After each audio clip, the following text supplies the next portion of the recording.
Hello, and welcome to The Portal's first episode. Today, I'll be sitting down with Peter Thiel. Now, if you've been following me on Twitter, or perhaps as a podcast guest on other podcasts, you may know that I work for Thiel Capital. But one of the things that people ask me most frequently is, given that you are so different than your boss and friend Peter Thiel, how is it the two of you get along? What is it that you talk about? Where do you agree and disagree? Now, oddly, Peter and I both do a fair amount of public speaking, but I don't believe that we've ever appeared in public together, and very few people have heard our conversations. What's more, he almost never mentions me, and I almost never mention him in our public lives. So hopefully, this podcast will give some indication of what a conversation is like with somebody who I find one of the most interesting and influential teachers of our time, somebody who has influenced all sorts of people in Silicon Valley involved with technology and inventing tomorrow, and who is often not seen accurately, in my opinion, by the commentariat and the regular people who opine as pundits on the world of science and technology. I hope you'll find Peter as fascinating as I do. Without further ado, this is the first episode of The Portal. Thanks for joining us. Hello and welcome. You found The Portal. I'm your host, Eric Weinstein, and I think this is our first interview show to debut, and I'm here with my good friend and employer, Mr. Peter Thiel. Peter, welcome to The Portal. Well, Eric, thanks for having me on your program. No, this is a great honor. One of the things I think is kind of odd is that lots of people know that I work for you, and many people know that we're friends, but even though we both do a fair amount of public speaking, I don't think we've ever appeared any place in public together. Is that your recollection as well? I can't think of a single occasion, so this proves we're not the same person. We're not the same person. You are not my alter ego. But, on that front, I think it is kind of an odd thing for me. I mean, we met each other, I think, when I was in my late 40s. And if you'd ever told me that the person who would be most likely to complete my thoughts accurately would be you, I never would have believed it, never having met you. We have somewhat opposite politics. We have very different life histories. How do you think it is that we've come to share such a lot of thinking? I mean, I have to say that a lot of my ideas are cross-pollinated with yours, so you occur in a lot of my standard riffs. How do you think it is that we came to different conclusions but share so much of a body of thought? I'm always hard pressed to answer that since the conclusions all seem correct to me. So and it's always mysterious why it feels like we're the outliers and we're the only, or among the very few people that reach some of these conclusions about sort of the relative stagnation in science and technology, the ways in which this is deranging our culture, our politics, our society, and then how we need to try to find some bold ways some bold ways to find a new portal to a different world, and I think there were sort of different ways the two of us came at this. I feel like you got to some of these perspectives at a very early point, sort of the mid 1980s, that something was incredibly off. I probably got there in the early mid 90s when I was sort of on this track law firm job in New York City, and somehow everything felt like it was more like a Ponzi scheme. It wasn't really going towards the future everyone had promised you in the sort of elite, undergraduate and law school education I'd gone through. And so, so I think there was sort of a point we got to these insights, but it's still striking how out of sync they feel with so much of our society, even in 2019. Yeah, that's a very striking thing for me. And it's also something that's frustrated me sometimes when I look forward to you being interviewed, is that it often feels to me that so much time is spent on the initial question, like, are we somewhat stagnating in science and technology? That rather than assuming that as a conclusion, which I think we can make a pretty convincing argument that there has been a lot of stagnation, it seems to me that a lot of these conversations hang at an earlier level. And so one of the things that I was hoping to do in this, which is I think your second long-form podcast, you did Dave Rubin's show some time ago, is to sort of presuppose some of the basics that people will be familiar with who've been following either one of us or both of us, and to get to the part of the conversation that I think never gets explained and discussed because people are always so hung up at the initial frame issue. So with your indulgence, let's talk a little bit about what you and I see and any differences that we might have Mhm. about this period of time that we find ourselves in 2019. What would you say is the dominant narrative before we get to what might be our shared kind of counter narrative? Well, the dominant narrative is probably fraying and has been fraying for some time, but it is something like, we're in a world of generally fast scientific and technological progress. Things are getting better all the time. There's some imbalances that maybe need to be smoothed out. There's some corner case problems. Maybe there's some dystopian risks because the technology is so fast and so scary that it might be destructive. But it's a generally accelerationist story, and then there's some sort of micro adjustments within that one would have to make. It is there's sort of are all sorts of ways that I think it's fraying. I think 2008 was a big watershed moment, but that's still what's largely been holding together. And then there's sort of different institutions. When you can look at the universities where it's sort of there's a tracked thing. It's costing more every year, but it's still worth it. It's still an investment in the future, and this was probably already questionable in the 1980s, 1990s. College debt in the United States in 2000 was $300 billion. Now it's around 1.6, 1.7 trillion. And so there's a way in which the story was shaky 20 years ago, and today is much shakier. It's still sort of holding together somehow. So in this story, in essence, the great dream is that your children will become educated, they will receive a college education, they will find careers, and then in this bright and dynamic society, they can look forward to a future that is brighter than the future that previous generations look forward to.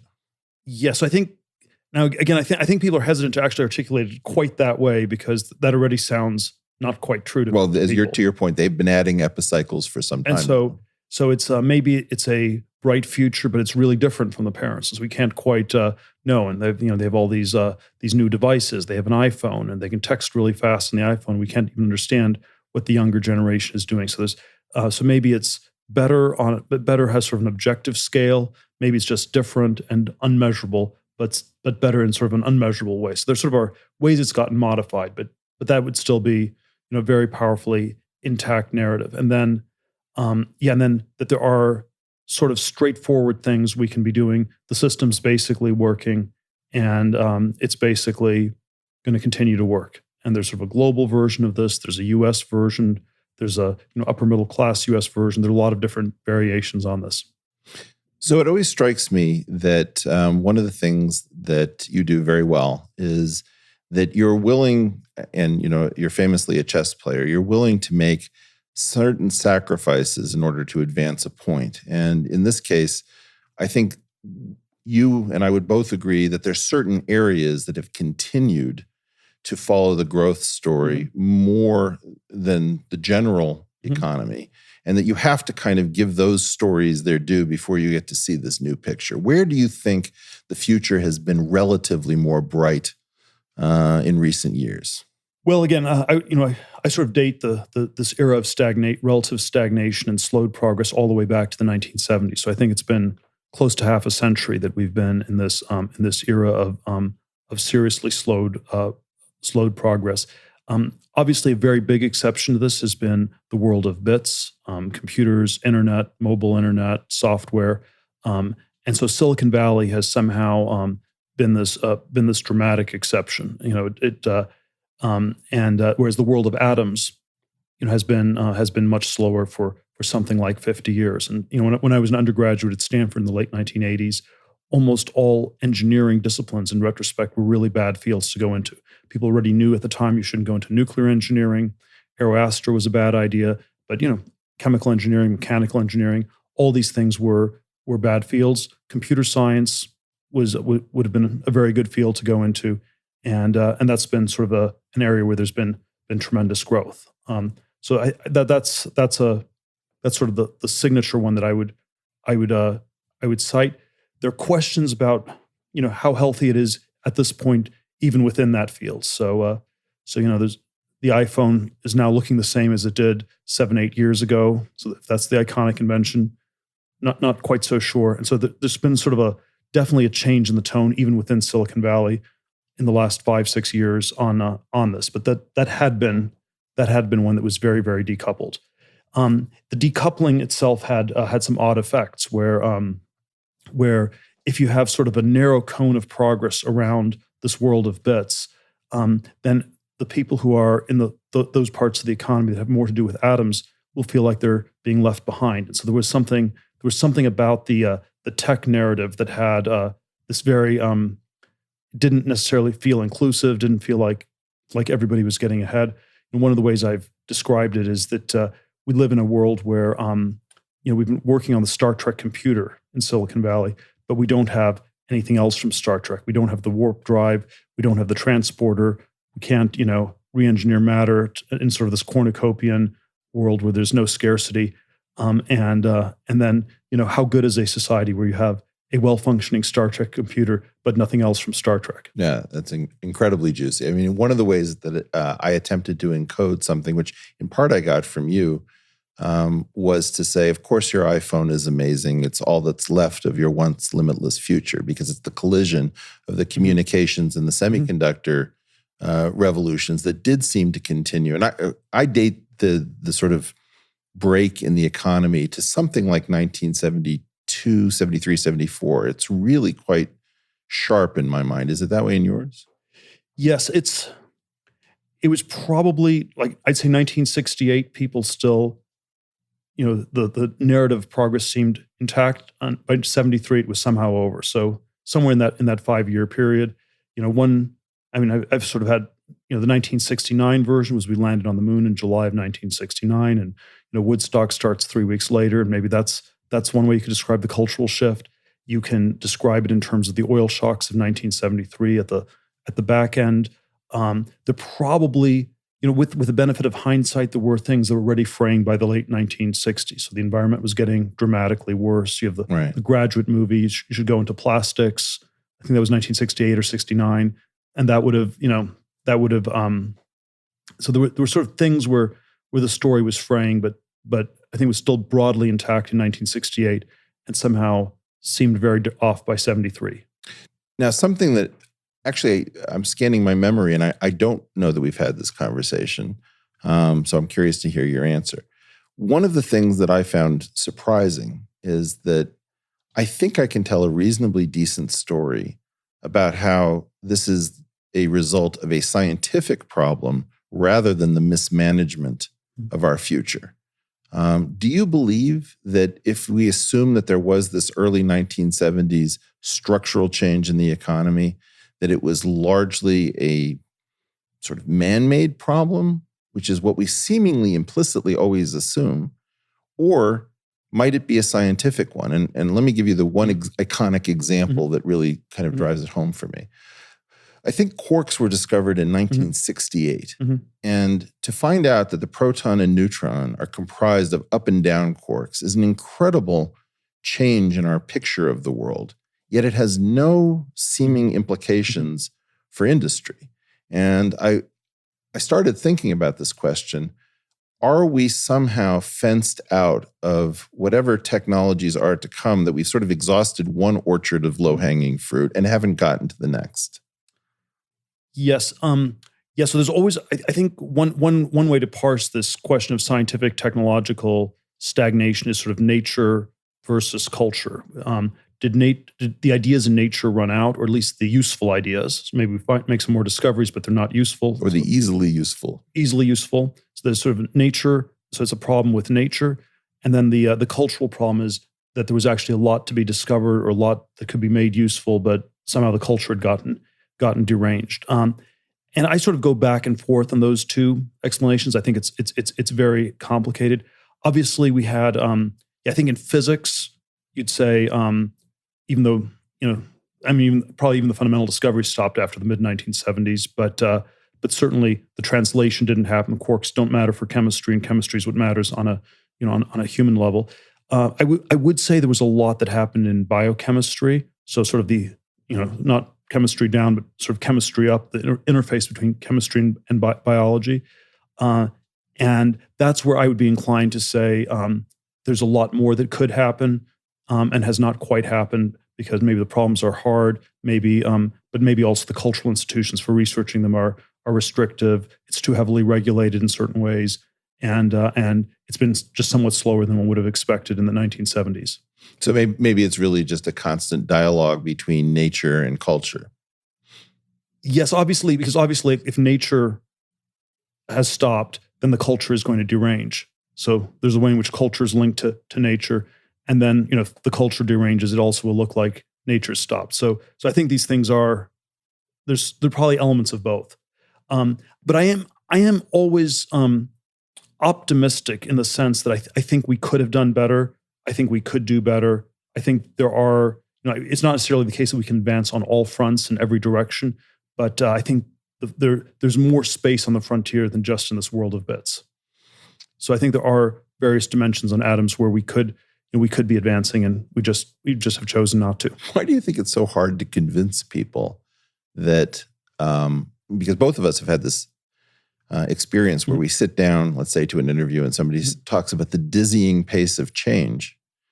And both you and I see it's almost objectively true. I have this test, which is go into a room and subtract off all of the screens. Yes. How do you know you're not in 1973, but for issues of design? There aren't that many clues. Yes, there are.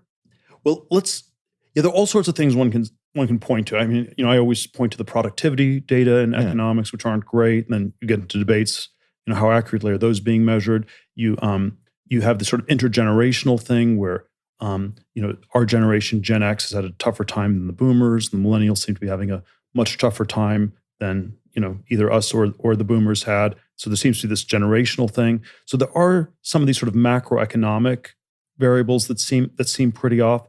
The direct scientific questions, I think, are very hard to get a handle on. And the reason for this is that in late modernity, which we're living in, there's simply too much knowledge for any individual human to understand all of it. And so, and so in this world of extreme hyper specialization, where it's narrower and narrower subsets of experts policing themselves and talking about how great they are, the string theorists talking about how great string theory is, the cancer researchers talking about how they're just about to cure cancer, the quantum computer researchers are just about to build, a quantum computer that will be a massive breakthrough.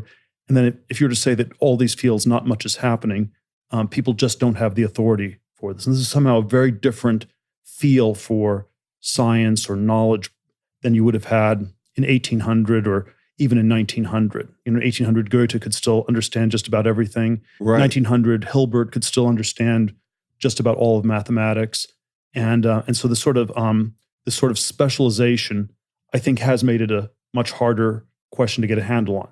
The political cut I have on the specialization is always that if you analyze the politics of science, the specialization should make you suspicious. Because if it's gotten harder to evaluate what's going on, then it's presumably gotten easier for people to lie and to exaggerate, and then one should be a little bit suspicious, and that's sort of my starting bias. Well, and mine as well. And I think perhaps sort of the craziest idea to come out of all of this, and again, you met your version of this in a law firm, which is predicated upon the idea that a partner would hire associates and the associates would hope to become partners who could then hire associates. And so that has that pyramidal structure. And in the university system, every professor is trying to train graduate students to become research professors to train graduate students. And I think that, the universities were probably the most aggressive of these sort of things I've called embedded growth obligations.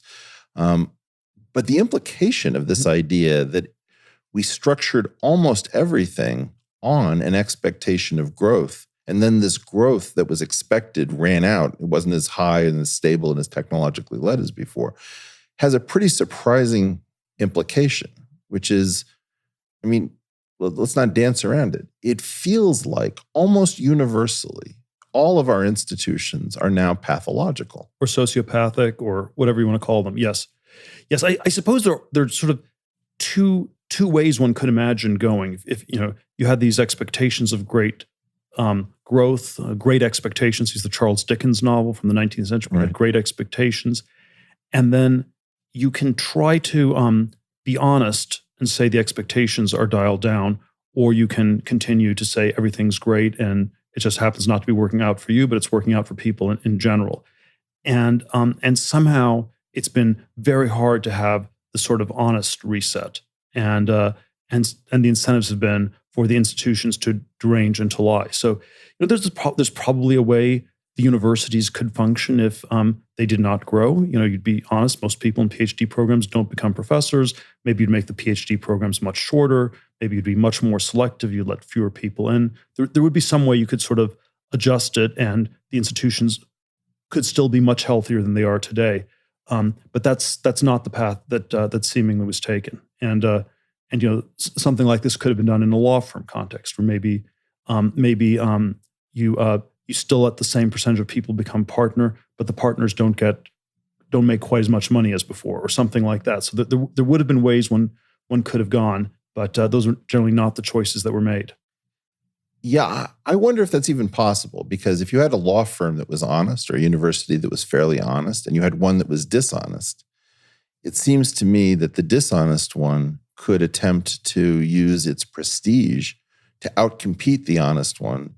And so that would become a self-extinguishing strategy, unless you somehow had like a truth in advertising program. Yeah, I don't know. I do think the truth, when it breaks through, you're better off having told it than not having. And so it's always as long as everybody was dishonest, it could work. Well, it's mysterious to me how long it worked. We had these crazy bubble economies we had the tech bubble in the 90s, the housing bubble in the 2000s, what I think is a government debt bubble, this last decade. And so if you've had this sort of, up-down bubble, that's sort of harder to see than if things were just flat. So if the growth in 1970, things had just flatlined, and you had 40 years of no growth, that would have been problematic, and you might have noticed that very quickly. Right. But in a sense, simplifying a lot, you could say we had, the 70s were down, the 80s were up, the 90s were up, the 2000s were down. So 2 down, 2 up, net flat. But it didn't feel that way internally. There was a lot of excitement, a lot of stuff happened. And so, there's and California was like a even more extreme version of this. The last 3 recessions in California were much more severe than in the country as a whole. The recoveries were steeper. And so California's felt incredibly volatile. The volatility gets interpreted as dynamism. And then before you know it, 30 or 40 years have passed. One thing that I'm very curious about is how this discipline seems to have arisen, where almost everyone representing the institutions tells some version of this universal story, which, I'll be honest, to my way of thinking, can be instantly invalidated by anyone who chooses to do so. It's just that the cost of invalidating it is quite high. Paul Krugman wrote this column called A Protectionist Moment, where he said, let's be honest, the financial elite's case for ever freer trade has always been something of a scam. And so you had people who were participating in this who seem to have known all along that there's no way of justifying this on paper, but yet were willing and able to participate with seemingly very few consequences to their careers. Like, it didn't give opportunities to people who were heterodox and saying, hey, aside from a few bright spots, more or less, we've actually entered a period of relative stagnation. How did this happen? How is it that this feels so? Well, I think the individual incentives were very different from the collective incentive. The collective incentive, we should have an honest conversation and level set things and get back to a better place.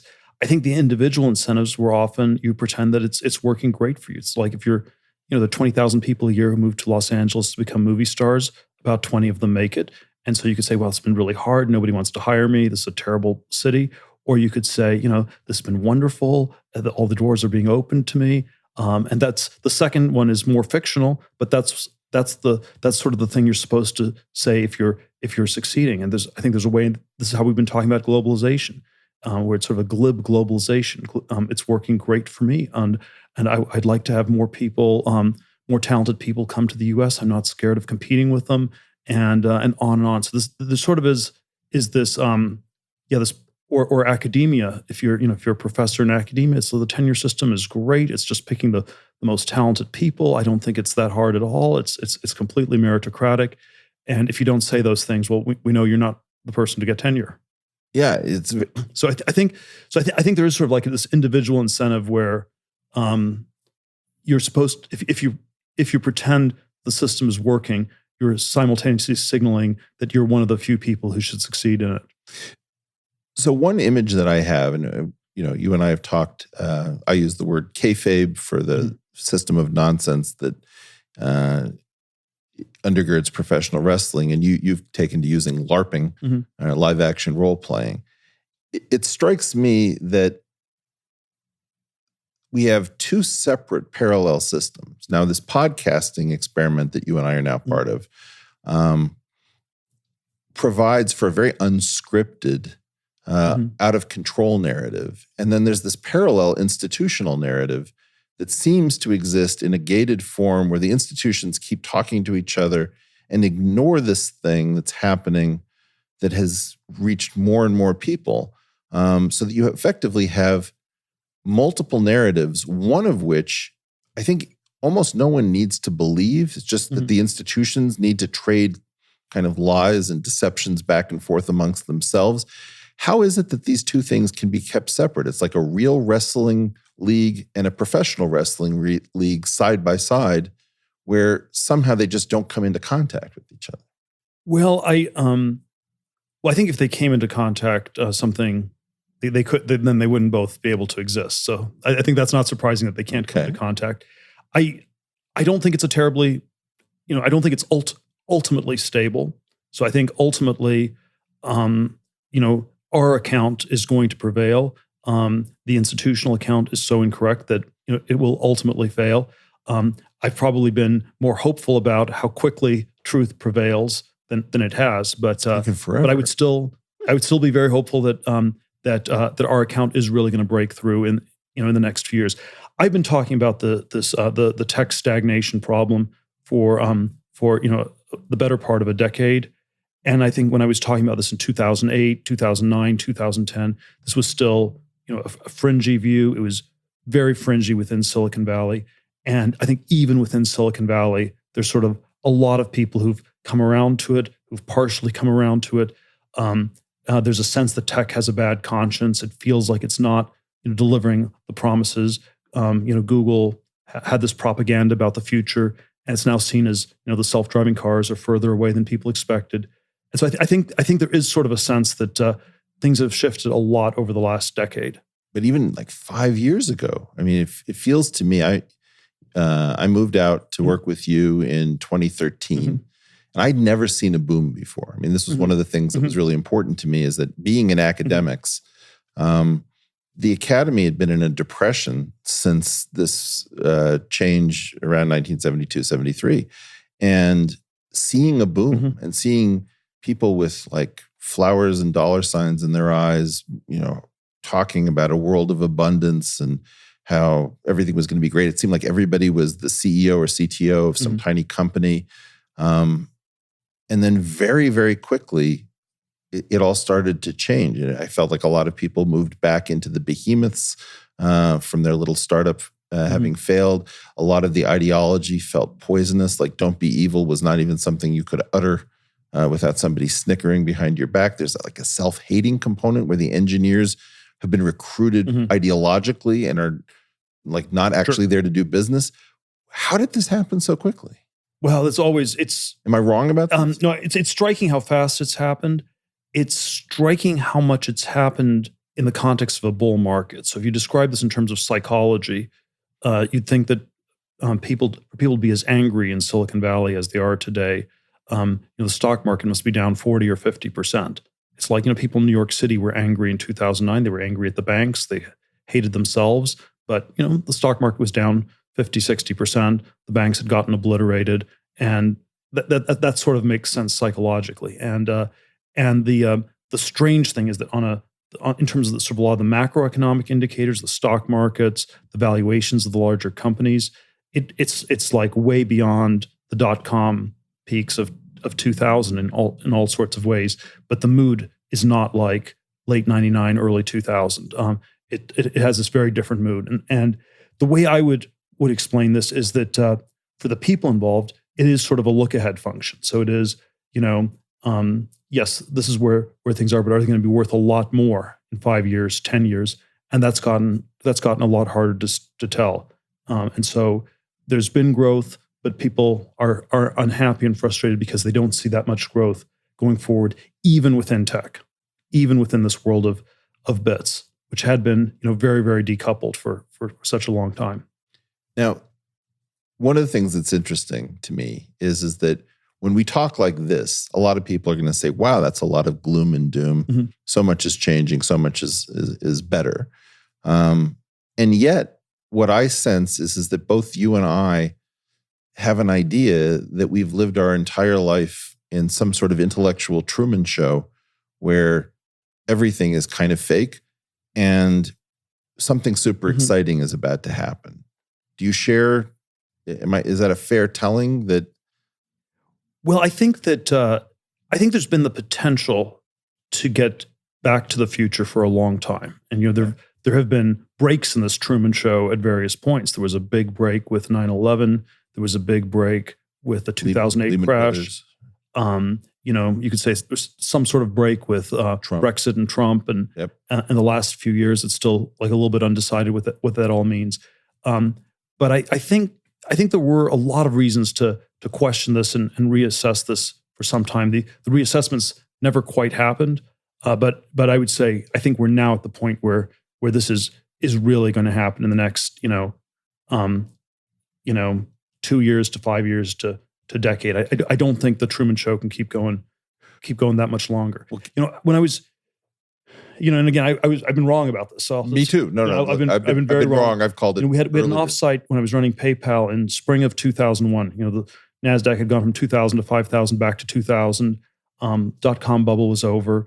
And I was explaining, we're just battening down the hatches. At least our one little company has survived and we're going to survive. And, but the sort of insanity that we saw in the .com years will never come back in the lifetimes of the people here because, psychologically, you can't go that crazy again while you're still alive. Right. The 1920s didn't come back till maybe the 1980s or something. We're long-lived. Generationally was over. And yet, already in 2001, we had the incipient housing bubble, and somehow the shows kept going for 20 years. Well, with the crazy narrative, like the whole narrative behind the Great Moderation. I mean, I remember just like clutching my head. How can you tell a story that we've banished volatility? Yes, it's always I always think of the 1990s narrative was the new economy, and you lied about growth, and then the 2000s narrative was the Great Moderation, and you lied about volatility, and maybe there's sort of the 2010s one is secular stagnation, where you lie about the real interest rates because the other two don't work anymore, and sort of a complicated way these things connect. But yes, new economy sounded very bullish in the 90s. Great Moderation was still a reason to be long stocks, but sounds less bullish. And then secular stagnation in the Larry Summers form, just to be specific what we're talking about, means, again, that you should be long the stock market. The stock market's going to keep going up because things are so stagnant, the real rates will stay low forever. So they are equally bullish narratives, although they sound less bullish over time. So that effectively we need what happened with the Roaring 20s followed by the Depression was that there was a general skepticism. And here the skepticism seems to be specific to something different in each incarnation. That you keep having bubbles with some lie you have yet to tell. Yes, but I think, of course, I think the crazy cut on the 20s and 30s was that we didn't need to have as big of a crash. You could have probably done all sorts of intervention because the 1930s was still a period that was very healthy in terms of background scientific technological innovation. If we just rattle off what was discovered in the 1930s that had real world practical things. It was the aviation industry got off the ground. The talkies and the movies got going. You had the plastics industry. You had you had secondary oil recovery. You had household appliances got developed. And by 1939 there were 3 times as many people who had cars in the U.S. as in 1929. And so there was this crazy tailwind of scientific and technological progress that then somehow got badly mismanaged financially by whoever you blame the crash on. And so I think that's what actually happened in the 30s. And then we tried to sort of manage all these financial indicators much more precisely in recent decades, even though the tailwind wasn't there at all. So let me focus you on 2 subjects that are important for trying to figure out the economy going forward. I'm very fond of perhaps overclaiming, but making a strong claim for physics, that physics gave us atomic devices and nuclear power and ended World War II definitively. It gave us the semiconductor, the World Wide Web. Theoretical physicists invented molecular biology, the communications revolution. All of these things came out of physics. And you could make the argument that physics has been really underrated as powering the world economy. On the other hand, it's very strange to me that we had the 3-dimensional structure of DNA in 1953. We had the genetic code 10 years later. And we've had very little in the way of, let's say, gene therapy to show for all of our newfound knowledge. Now, I have no doubt that we are learning all sorts of new things, to your point about specialization in biology. But the translation hasn't been anything like what I would have imagined for physics. So it feels like somehow we're in a new orchard and we're spending a lot of time exploring it, but we haven't found the low-hanging fruit in biology. Mm-hmm. And we've kind of exhausted the physics orchard because what we found is so exotic that, mm-hmm. whether it's 2 black holes colliding or, a third generation mm-hmm. of matter or quark substructure, we haven't been able to mm-hmm. use these things. Are we somehow between revolutions? Well, I would say the question of what's going on I'd be pessimistic on physics generally. So that's sort of be my bias on that one. Biology, I continue to think we could be doing a lot more. We could be making a lot more progress.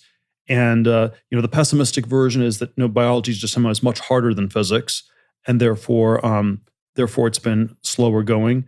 The more optimistic one is that the culture is just broken. We've had very talented people go into physics.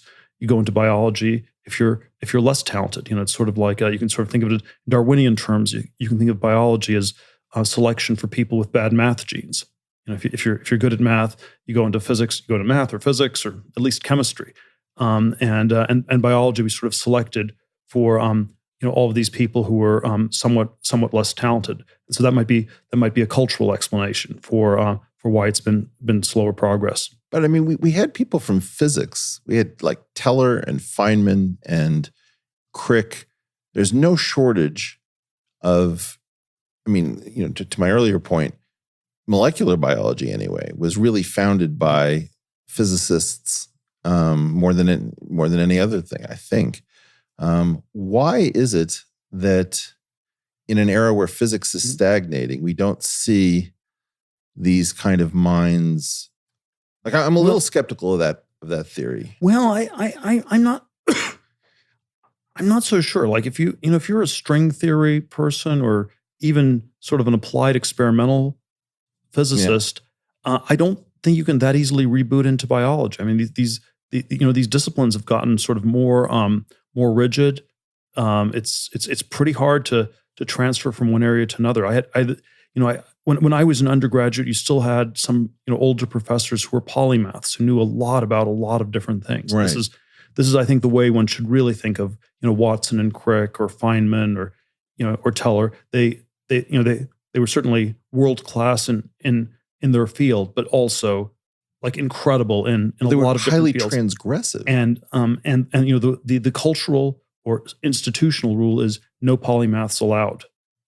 Wow. You can be You can be narrowly specialized. Yeah. And if you're interested in other things, you better keep it to yourself and not tell people, because if you say that you're interested in computer science and also music or studying the Hebrew Bible, wow, that's just that must mean you're just not very serious about computer science. Well, so I totally want to riff on this point, because I think you've hit the nail on the head.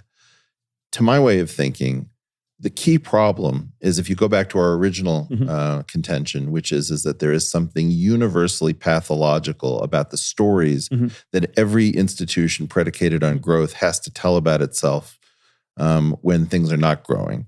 The biggest danger is that somebody smart inside of the institution will start questioning things and speaking openly.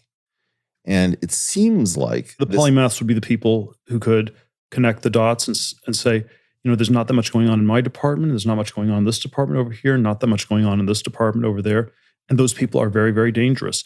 One of my friends studied physics at Stanford in the late 90s. His advisor was this professor at Stanford, Bob Laughlin, who, in the late 90s, brilliant physics guy. Late 90s, he gets a Nobel Prize in physics. And he suffers from the supreme delusion that now that he has a Nobel Prize, he has total academic freedom and he can do anything he wants to. And he decided to direct it at, there are all these areas you probably shouldn't go into. You probably shouldn't question climate science. There are all these things one should be careful about.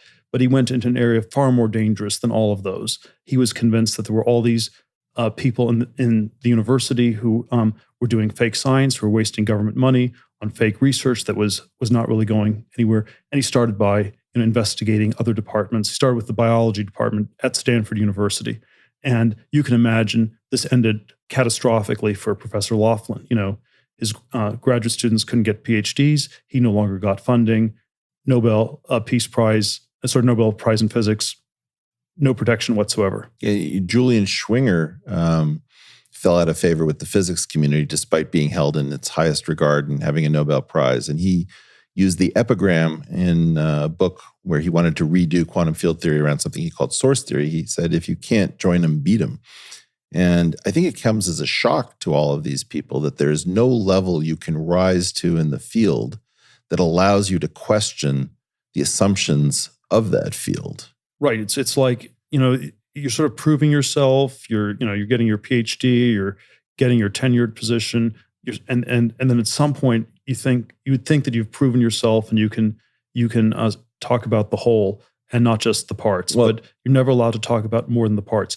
Like the person in the university context, or the class of people who are supposed to talk about the whole. Right. I would say are university presidents, because they are presiding over the whole of the university, and they should be able to speak to what the nature of the whole is, what sort of progress the whole is making, what is the health of the progress of the whole, and we certainly do not pick university presidents who think critically about these questions at all. Well, I remember discussing with a president of a very highly regarded university. He came to me and said, "Can you explain how your friend Peter Thiel thinks? Because I just had a conversation with him and I could not convince him that the universities were doing fantastically, in this university in particular. Like, how does he come to this conclusion?" And I said, well, look, Peter doesn't come with a PhD, but let me speak to you in your own language. I started going department by department, talking about the problems of stagnation. It was very clear that there was no previous experience with any kind of informed person making such an argument. I mean, this was a zero-day exploit. But in some sense, if you're a president of a university, you should, you probably don't want to talk to people that dangerous. You want to avoid them, and you don't want to have such disruptive thoughts, because you have to, convince the government or alumni or whoever to keep donating money, that everything's wonderful and great. No, I think one has to go back quite a long time to even identify any university presidents in the United States who said things that were distinctive or interesting or powerful. Well, There was Larry Summers at Harvard, a decade and a half ago, and tried to do like the most minuscule critiques imaginable, and got crucified. But I don't think of Summers as a particularly revolutionary thinker. well, he was possessed of an idea that the intellectual elite, in which he undoubtedly saw himself a part of, had the right to transgress boundaries. And I think what's stunning about this is the extent to which this breed of outspoken, disruptive intellectual has no place left inside of the system from which to speak. But it's not that surprising. Like in a healthy system, you can have wild dissent and it's not threatening because everyone knows the system is healthy. True. In an unhealthy system, the dissent becomes much more dangerous. Okay. So this is, and I think that's it's not that surprising. There's always one riff I have on this is always, if you think of a left-wing person as someone who's critical of the structures of our society, Right. There's a sense in which we have almost no left-wing professors left. I mean, That's right. In the sense, Like Noam Chomsky is still there as sort of a last remnant of some clade that no longer exists. Left-wing in the sense of, let's say, just being critical of the institutions they're part of. Right. And there may be some that are much older. So if you're maybe in your 80s, we can pretend to ignore you, or it's just what happens to people in their 80s. Sure. And but I don't see younger professors in their, let's say, 40s who are deeply critical of the university structure. I think it's just not, you can't have that. It's like, again, if you come back to something as reductionist as the ever escalating student debt, Right. The bigger the debt gets, you can sort of think, what is the 1.6 trillion? What does it pay for? And in a sense, it pays for $1.6 trillion worth of lies about how great the system is. And so the more the debt goes, the crazier the system gets, but also the more you have to tell the lies. And these things sort of go together. No, it's not a stable sequence. At some point, this breaks. Again, I would bet on a decade, not a century. Well, this is the fascinating thing. You, of course, famously started the Thiel Fellowship as a program, which, correct me if I'm wrong on this, 2005 is when student debt became non-dischargeable, even in bankruptcy. The Bush 43 bankruptcy revision. Right. Now, that is... Yes, and so if you don't pay off your student loans, when you're 65, the government will garnish your Social Security wages to pay off your student debt. Right. This is amazing that this exists in a modern society. And of course, so let me ask, am I right that you were attacking what was necessary to keep the college mythology going, and you were frightened that college might be enervating some of our sort of most dynamic minds? Were you responding? Well, I think there are sort of a lot of different critiques one can have of the universities. I think the debt one is a very simple one. It's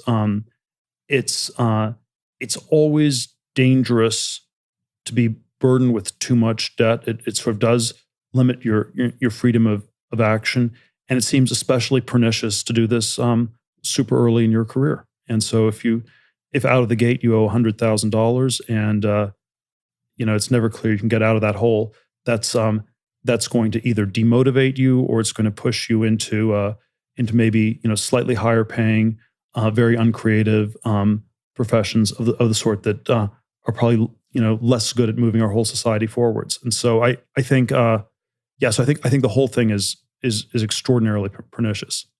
So, and it was one of these things where when I started talking about this back in 2010, 2000 it was already like it was controversial, but it was not like younger people all agreed with me. The younger people did. And it's a decade later. It's a lot crazier. It hasn't, we haven't yet completely won, but I think there are sort of more and more people who agree with us. I think at this point, the Gen X parents of college students tend to agree, whereas I would say the baby boomer parents, 15 years ago would not have agreed. The 2008 crisis was a big watershed in this too, where you could say the tracking debt, roughly made sense as long as all the tracked careers worked. And 2008 really blew up, consulting, banking, sort of a number of the more tracked professions got blown up. And so that was kind of a watershed. Now, something this is incredibly dangerous, but also therefore quite interesting. If you imagine that the baby boomers have, in some sense, in order to keep the structure of the university going, have loaded it up with administrators, have hiked the tuition much faster than even medical inflation, let alone general inflation. This becomes a crushing debt problem for people who are entering the system. I saw a recent article that said that the company that I think it's called Seeking Arrangements, which introduces older men and women with money to younger men and women with a need for money for some sort of ambiguous, hybridized dating, companionship, financial transfer. And the claim was that lots of students were using this supposed sugar daddying and sugar mommying, I don't know what the terminology is, in order to alleviate their debt burden. It's almost as if the baby boomers, in so creating a system, are subjecting their own children to things that are pushing them towards a gray area a few clicks before you get to honest prostitution. No, I don't want to impute too much intentionality. How this happened. I think it's somewhat emergent. A lot of these, it was mostly emergent. Mostly these things people, that we had sort of somewhat cancerous. We don't distinguish real growth from cancerous growth, and then once the cancer sort of metastasizes at a certain size, you sort of somehow try to keep the whole thing going, and it doesn't make that much sense. But yes, I think one of the reasons, one of the challenges, and on our side, let's be a little bit more self-critical here on this, is that the question we always are confronted with: well, what is the alternative? How do you actually do something? And it is, it's not obvious what the individual alternatives are. On an individual level, if you get into a elite university, it probably still makes sense to go. It probably doesn't make sense to go to number 100 or something like this. Yeah, I think that's right. But so there is sort of a way it can still work individually, even if it does not work, for our country as a whole. And so there are sort of all these challenges in coming up with alternate tracks. Like I think in software, there's some degree to which people can be hired if they're just good at coding, and it's not quite as critical that they have a computer science degree. Can one do this in other careers, other fields? I would tend to think one could. It's been slow to happen. Well, so you and I have been excited about a great number of things that have been taking place outside of the institutional system. But one of the things that I continue to be mystified by is that we are somewhat politically divided, where you are well known as a conservative, and I really come from a fairly radical, progressive streak. So we have this common view of a lot of the problems, but sometimes we come to very different ideas about how those problems should be solved. Do you want to maybe just try riffing, Sure. figuring out, assume that we somehow found ourselves in a position of some degree of power with an ability to direct a little bit more than we have currently. What would you do to create the preconditions? So not necessarily picking particular projects, but what would you try to do to create the preconditions where people are really dreaming about futures, both at a technological level, family formation, making our civil society healthier? Where would you start to work first? Well, there's a lot of things that. So I'm always a little bit uncomfortable with this sort of question, because you can turn it on me too. Because I feel like we're not going to be dictators of the United States, and then there are all sorts of things we could do if we were dictators. But certainly, look, I would look at the college debt thing very seriously. I would say that it's dischargeable in bankruptcy, and if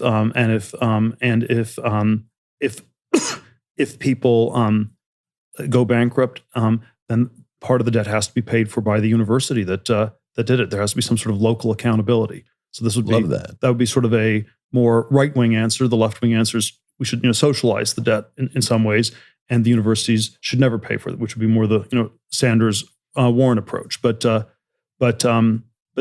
that would be one version. I think I think there is I think there is I think one of the main ways inequality has manifested in our society in the last 20, 30 years. I think it's more stagnation than inequality. Right. But just on the inequality side, it's the runaway housing costs, and there's a baby boomer version where you have super strict zoning laws so that the house prices go up, and the house is your nest egg. It's not a place to live; it's your nest egg for retirement.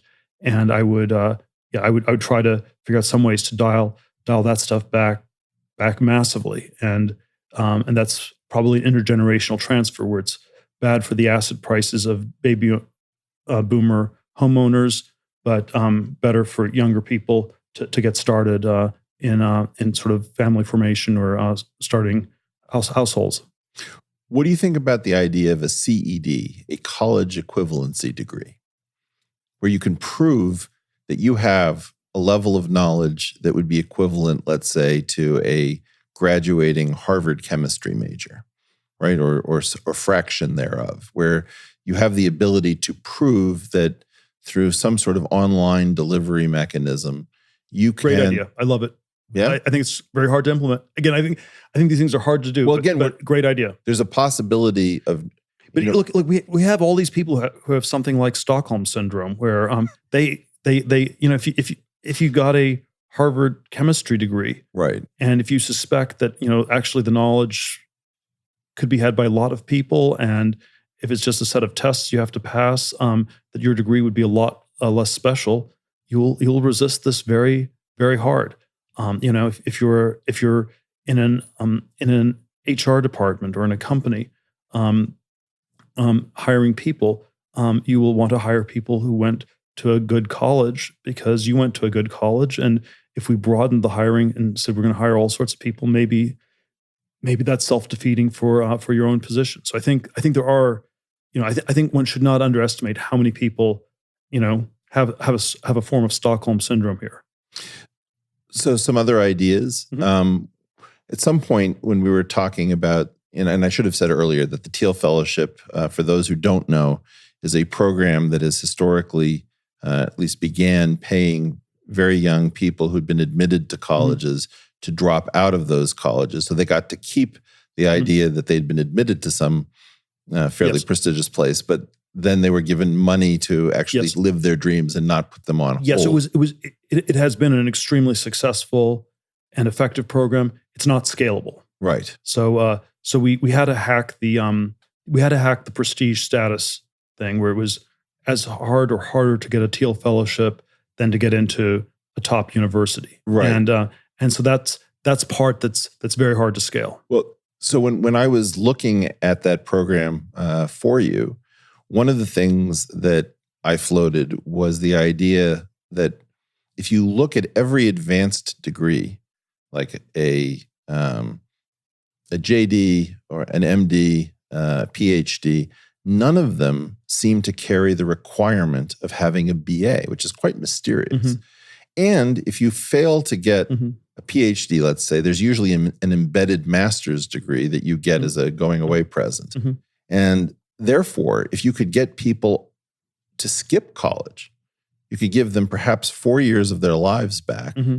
And you could use the first year of graduate school, which is very often kind of a rapid recapitulation of what undergraduate was, so everybody's on a level playing field. And then at worst comes to worst, people would leave as with a master's. They would in general get a stipend because a lot of the tuition is remitted to them in graduate programs. Is that a viable program to get some group of people who are highly motivated to avoid the BA entirely as sort of the administrator's degree rather than the professor's degree? Let me see. So I mean, there are all these different subtle critiques I can have or disagreements, but yeah, I think the BA is not as valuable as it looks. I also think the PhD is not as valuable as it looks. Oh, so you know how to hurt a guy. I sort of feel it's it's a problem across the board. It strikes me that what you're proposing is a bit of an uphill struggle because at the top universities, the BA is the far more prestigious degree than the PhD at this point. So if you're at Stanford or Harvard, it's pretty hard to get in to the undergraduate, and then you have more PhD students than you have undergraduates. There are all these people who are on a very questionable track. They've made questionable choices. It's not clear, and so if you sort of they probably are going to have some sort of psychological breakdown in their future. The dating prospects aren't good. There are all these things that are a little bit off. So yeah, in theory, if you had a super tightly controlled PhD program, right, that might work. But you have to at least make those two changes. As it is, the people in graduate school, it's like tribbles in Star Trek, and we have just so many, and they all feel expendable and unneeded, and it's sort of it's just that's not a good place to be, and whereas I think the undergraduate conceit is still that it's more K selected instead of R selected, that it's more that everybody is special and valuable. That's often not true either. So I'd be critical of both, right, and I think, but yeah, if we could have a real PhD that required that was much harder and that actually led to sort of an academic position or some other comparable position, that would be good. One of the questions I always come back to in this is, what is the teleology of these programs? Where do they go? And what I think has gone, and one of the analogies I've come up with is, I think elite undergraduate education is like junior high school football. It's junior high school football. I did not see that coming. It's playing football in junior high school is probably not damaging for you, but it's not going anywhere. I see.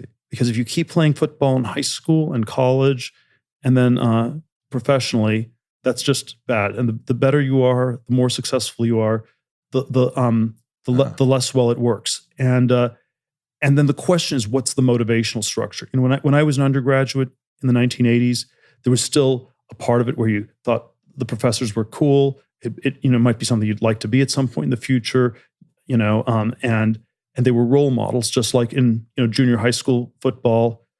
An NFL player, would have been a role model. But now it just looks like brain damage in both settings. And now we think you're just doing lots of brain damage, and it's a track that doesn't work, and therefore the teleology sort of is broken down. So undergraduate, part of the teleology was that it was preparing you for graduate school, and that part doesn't work, and that's what's gotten deranged. And then graduate school, well, it's preparing you to be a postdoc, and then, well, that's the postdoc apocalypse, or whatever you want to call it, postdocalypse. Postdocalypse? You heard it here, folks. Postdocalypse. And so, but just at every step, I think the teleology of the system is in really bad shape. It's of course, this is true of all these institutions with fake growth that are sociopathic or pathological. But the universities, it's striking as very bad. And I think this was already true in important ways, back in the 80s, early 90s, when I was going through the system. Okay. And when I think back on it, I think I was most intensely motivated academically in high school because the teleology was really clear. You were trying to get into a good college. And then by the time I was at Stanford, it was a little bit less clear. By the time I was at law school, really unclear where that was going. And I was, by the time I was 25, I was far less motivated than at age 18. So and I think these dynamics are just more extreme than ever today. What I find so dispiriting about your diagnosis is, first of all, that I agree with it. And second of all, if we don't train people in these fields, like if we don't get people to go into molecular biology or bioinformatics or something like that, we're never going to be able to find the low-hanging fruit in that orchard. So it seems to me that we have to find some way that it makes sense for a life to explore these questions. One of the things that I don't understand, and I don't know if you have any insight. Go ahead. No, go ahead. Keep going. Well, I was going to say is that it feels to me that almost all of our institutions are carbon copies of each other at different levels of quality, and that there are only a tiny number of actually innovative institutions. It used to be that, Reed College was sex, drugs, and Goethe, and you had, St. John's with the Great Books curriculum that didn't look like anything else, or Deep Springs, and the University of Chicago was crazy about young people. But the diversity of institutions is unbelievably low. Is that wrong? I think that's fair, but I would say, the bigger problem with a lot of these fields is, I think we have to keep training people. I think we need to keep training people in physics or even these fields that seem completely dead. I'm not, That's super important. But I think the question we have to always ask is, how many people should we be training? And my intuition is you want the gates to be very tight. One of my friends is a professor in the Stanford economics department, and the way he describes it to me is they have about 30 graduate students starting PhDs in economics at Stanford every year. It's 6 to 8 years to get a PhD. At the end of the first year, the faculty has an implicit ranking of the students where they sort of agree who the top 3 or 4 are. The ranking never changes. The top 3 or 4 are able to get a good position in academia. The others not so much. And this is it. We're pretending to be kind to people, and we're actually being cruel, incredibly cruel. And so I think that if there are going to be, it's a supply demand of labor. If there are going to be good positions in academia where you can have a reasonable life, it's not a monastic vow of poverty that you're taking to be an academic. If we're going to have that, you don't want this sort of Malthusian struggle. If you have 10 graduate students in a chemistry lab and you have to have a fist fight for a Bunsen burner or a beaker, and if somebody says one politically incorrect thing, you can happily throw them all out of the overcrowded bus. The bus is still overcrowded with 9 people on it. That's what's unhealthy. And so, yes, it would be a mistake to say we should dial this down and have 0 people go into these fields. But this is what's scary to me. That's not what I'm advocating or what's being advocated here. But there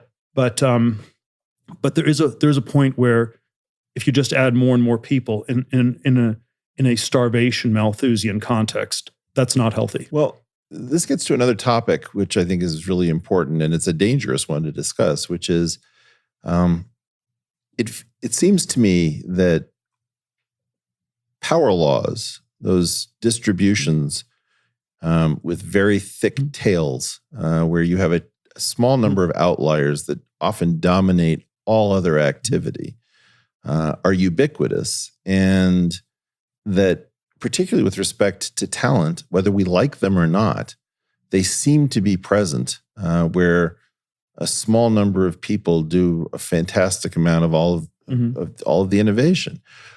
What do we do if power laws are common to make people more comfortable with the fact that there is a kind of endowment inequality that seems to be part of species makeup? I don't even think it's just limited to humans.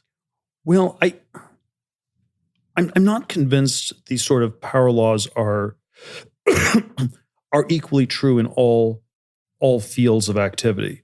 So I think there are, when the United States was a frontier country in the 19th century, right? And most people were farmers, and presumably some people were better farmers than others.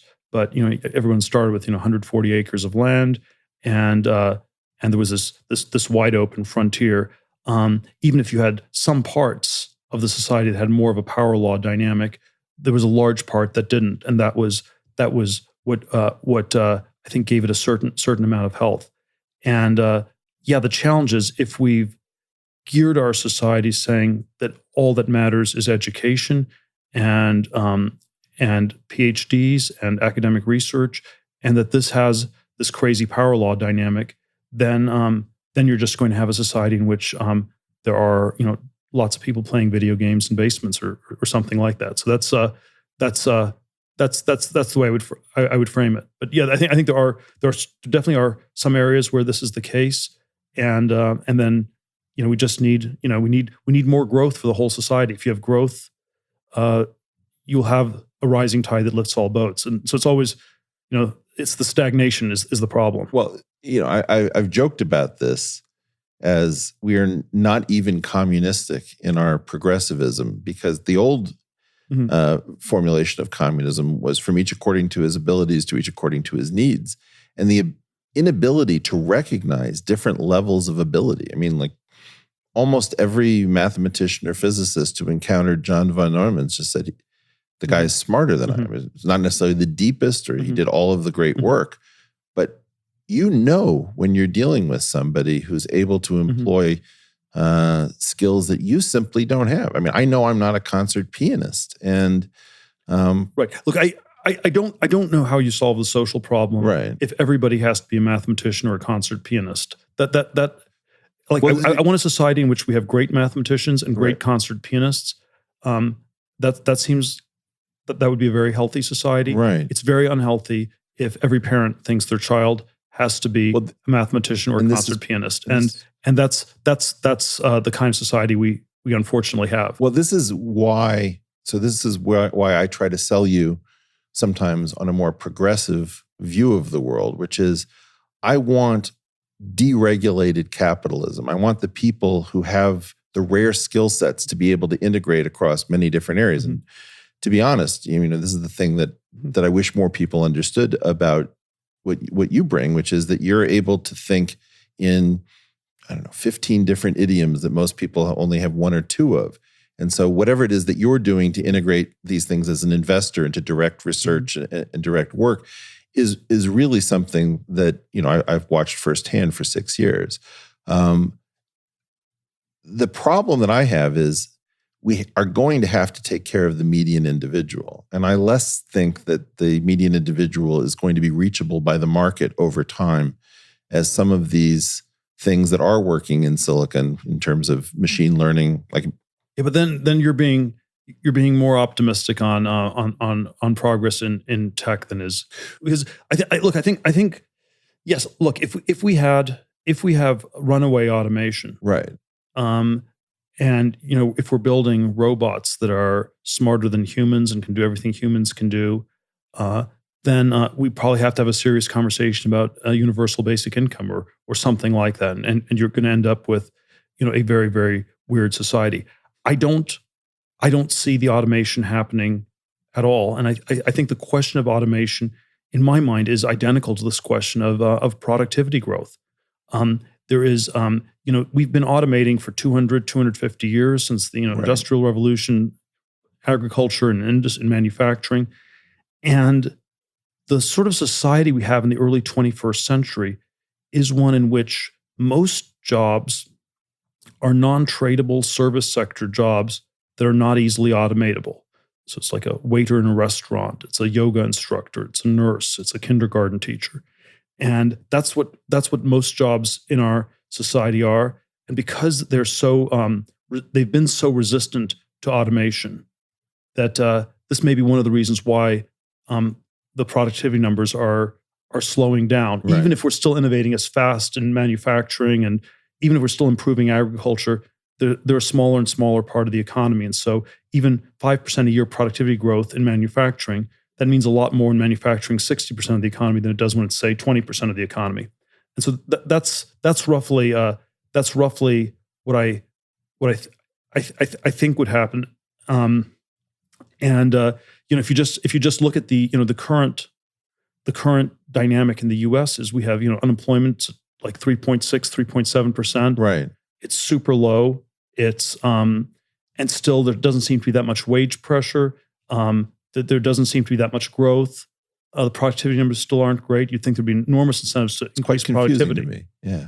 But I think, well, again, my read on it is just the automation story has been oversold. Well, I agree that the automation story has been oversold. Like, it's possible it's going to happen. It's possible it's just around the corner and it's about to happen. Well, but that's what we've been told in a lot of these areas over the last 40, 50 years. So I have a couple questions about this. One is sort of, if I think about how common retail occupations are, is there something about retail that is resistant to Amazonification, if you will, where people actually want to go shop in a physical place and are willing to pay a premium that we haven't understood would to have human contact? Maybe there's some information exchange. Maybe there's a recreational aspect that's bundled. That's one of my two questions. And the other one surrounds the idea that we've always focused on, like, when is AGI coming and the robots that will do everything? And part of the lesson for me about machine learning is how many things humans were doing that don't require anything like artificial general intelligence. Just some specialized neural net seems to be good enough to do the job. So those would be two questions in my mind as to how. Yes, but I think all these things, you have to concretize, right? And yes, I think retail is a sector that's under, quite a bit of pressure and is going to stay under quite a bit of pressure. That's maybe the top. That's the top one I would. It's pretty looks vulnerable to me. But that's the and that's like Amazon is the most threatening of the big tech companies, and that it's threatening a lot of other companies elsewhere in the industry and disrupting them and making things more efficient, but probably with a lot of sheer forces at work in that process. So I agree that that's a candidate for automation or productivity improvements or things like that. I'm still not convinced that it's in the aggregate shifting things that much. And then we can go through all sorts of individual job descriptions where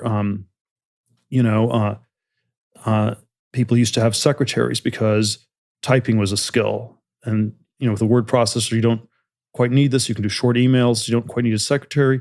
People still have executive assistants that sort of somehow do slightly different set of responsibilities, but it's not clear we have fewer executive assistants than we used to have secretaries. And so when one actually concretizes it, it's not quite clear how much how disruptive the automation that's happening really is. It's always it's a version of the tech stagnation thing. Right. It's always last 40, 50 years, things have been slow. We're always told it's about to accelerate like crazy. That may be true. In some ways, I hope that's true. But if one was simply extrapolating from the last 40 to 50 years, perhaps the default is that we should be more worried about the lack of automation than excess automation. Well, that's really interesting. And so, yeah, and again, I think if we had this sort of runaway automation, I mean, you could get to like 3-4% GDP growth, and at 3 to 4% GDP growth, we can solve these problems socially. You would be willing to have, this thing that I've been talking to Andrew Yang about has been the idea of hypercapitalism, which is a deregulated hypercapitalism where you can do more experimenting, more playing, coupled to some kind of hypersocialism where you recognize that the median individual might not be able in the future to easily defend a position needed for family formation. Well, let me rephrase this a little bit. You're not going to get a conversion experience on your first podcast here, Eric. You're going to make me wait for the next? Maybe a little longer than that too. But I would say if we can get the GDP growth back to 3% a year on a sustainable basis, without fudging, without lying about productivity numbers, et cetera, then there will be a lot more room for various social programs. I wouldn't want them to be misdirected in all sorts of ways, but there would be a lot of things that we could do. Now, I should say, I would be very uncomfortable starting with the social programs without the growth, and that's the sort of conversation that I often see happening in Silicon Valley, where we start with UBI, right? Because we're lying about automation. If automation is happening, then we'll see it in the productivity numbers, and then eventually maybe we need something like UBI. If automation is not happening and you do UBI, then you just blow up the economy. Right. I should say, and you've come sort of a question. You've come somewhat towards doing them in parallel. Yeah, I'm okay with that. No. I'm not okay with starting with a socialism. Well, so I appreciate even a Marxist wouldn't believe this. Even a Marxist thinks you have to first get the capitalists to do things before you can redistribute stuff. Right, I know. And you can't start with the redistribution before we've done the automation. I'm not even a Marxist, Peter. But the thing that I was going to say is that as you talk about the fact that we can solve some of these problems socially, I want to talk about from the progressive side. I'm not interested in using social programs where markets continue to function. I mean, the idea of making people personally accountable for their own happiness and their own success and path through the world is incredibly liberating. And I view markets as providing most of the progress that we now enjoy. So there is something that's very weird and punitive about the desire for redistribution. I mean, there's almost a desire to tag the wealthy that has nothing to do with taking care of the unfortunate. And what I really am talking about here is how do we get a conversation between left and right which isn't cryptic, which isn't, And of course, I have a much more cynical view of this, where I think the redistribution rhetoric, it's mainly not even targeted at the wealthy. Oh, it's targeted at the lower middle class, at the deplorables, or whatever you want to call them. And it's a way to tell them that they will never get ahead, nothing will happen in their life, and that's actually why a lot of people who are lower middle class or middle class are viscerally quite strongly opposed to welfare, because it's always an insult to them. It's always heard as an insult. And I'm not sure they're wrong to feel that. Well, and I feel that a lot of the talk about redistribution is actually families of high 8 through 11 figures trying to figure out how to target families of 6-figure through low 8-figure wealth as the targets of the redistribution, that the very wealthy will be able to shelter assets and protect themselves, or maybe even switch nations, whereas people who are dentists and orthodontists and accountants are going to be the ones viewed as the rich, who are going to be incapable of getting themselves out of the way. So I think that partially what good faith conversation between left and right opens up is that we have a shared interest in uncovering all of the schemes of the people who enjoy pushing around pieces of paper and giving speeches in order to engineer society for their own reasons. Yeah, so one way I would restate what you just said, sure, would be that redistribution from the powerful to the powerless, from the rich to the poor, is like from the powerful to the powerless. And so you're using power to go after those with power. And that's almost oxymoronic. It's almost self-contradictory. And so there may be some way to do that. I think most of the time you end up with some fake redistribution, some sort of complicated shell game of one sort or another. Right.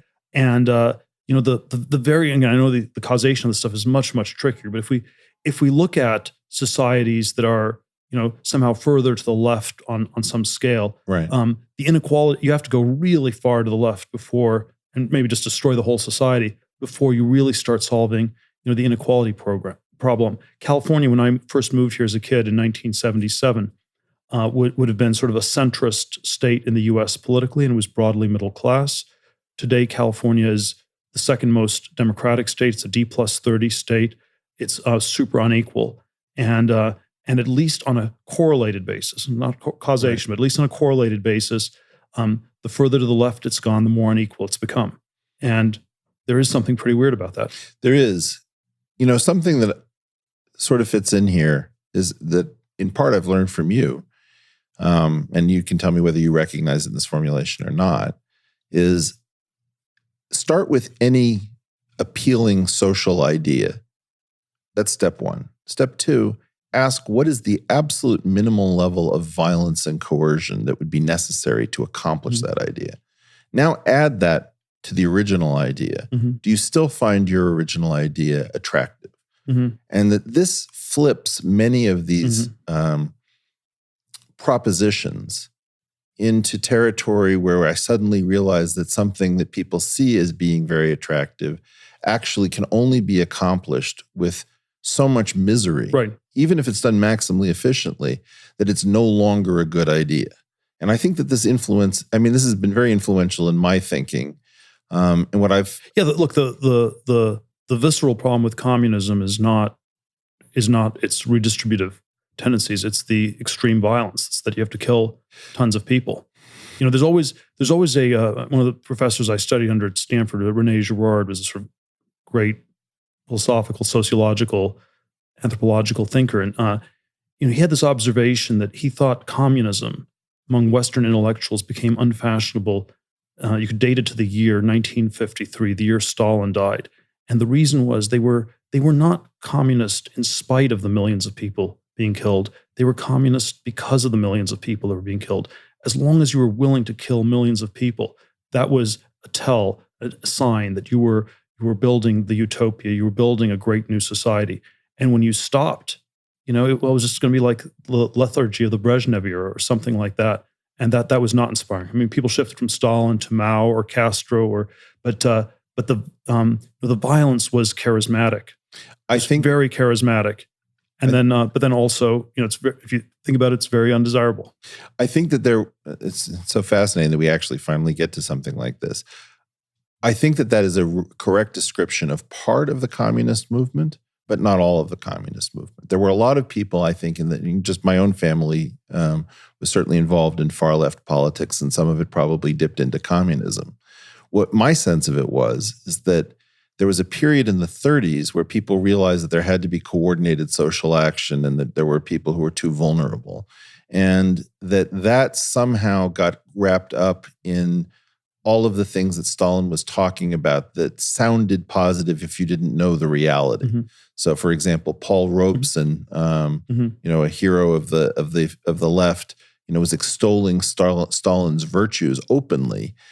My guess is that he didn't fully understand what had happened, that he had gotten involved in an earlier era, and that as things became known and progressed, there was a point at which many people suddenly opened their eyes and said, I've been making excuses for the Soviet Union because at least it had the hope. I mean, there were American blacks, for example, who moved to Moscow because of the hope that it was going to be a racially more equal society. My own family, I would say, was talking about, interracial marriage and open support of homosexuality, female access to birth control. Those things were associated with the Communist Party. And a lot of those ideas are now commonplace, but we forget that, once upon a time, only the communists were willing to dance with these things. Yes, I don't want to make this too ad hominem, but I want to say that people like your family were likely very intelligent people, but were somehow still always the useful idiots. And there was no country where the communists actually came to power where people like those in your family actually got to make the decisions. No, I think, and somehow,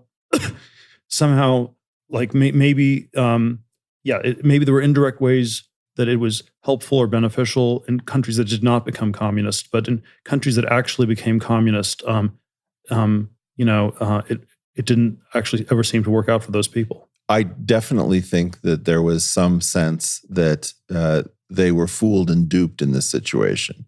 But by the same token, not wanting to make this too ad hominem, as a gay man, I think that a lot of your rights would have been seen much earlier by the communists who were earlier to that party. I think that to an extent, some of the things that we just take for granted as part of living in a tolerant society were really not found outside. And so if you were trying to dine a la carte, maybe you could take something from the commie buffet, you could take something from the anti-communist buffet, and you could steal a little from, regular party politics. Of course, the Dixiecrats were not exactly the most racially progressive group in the world.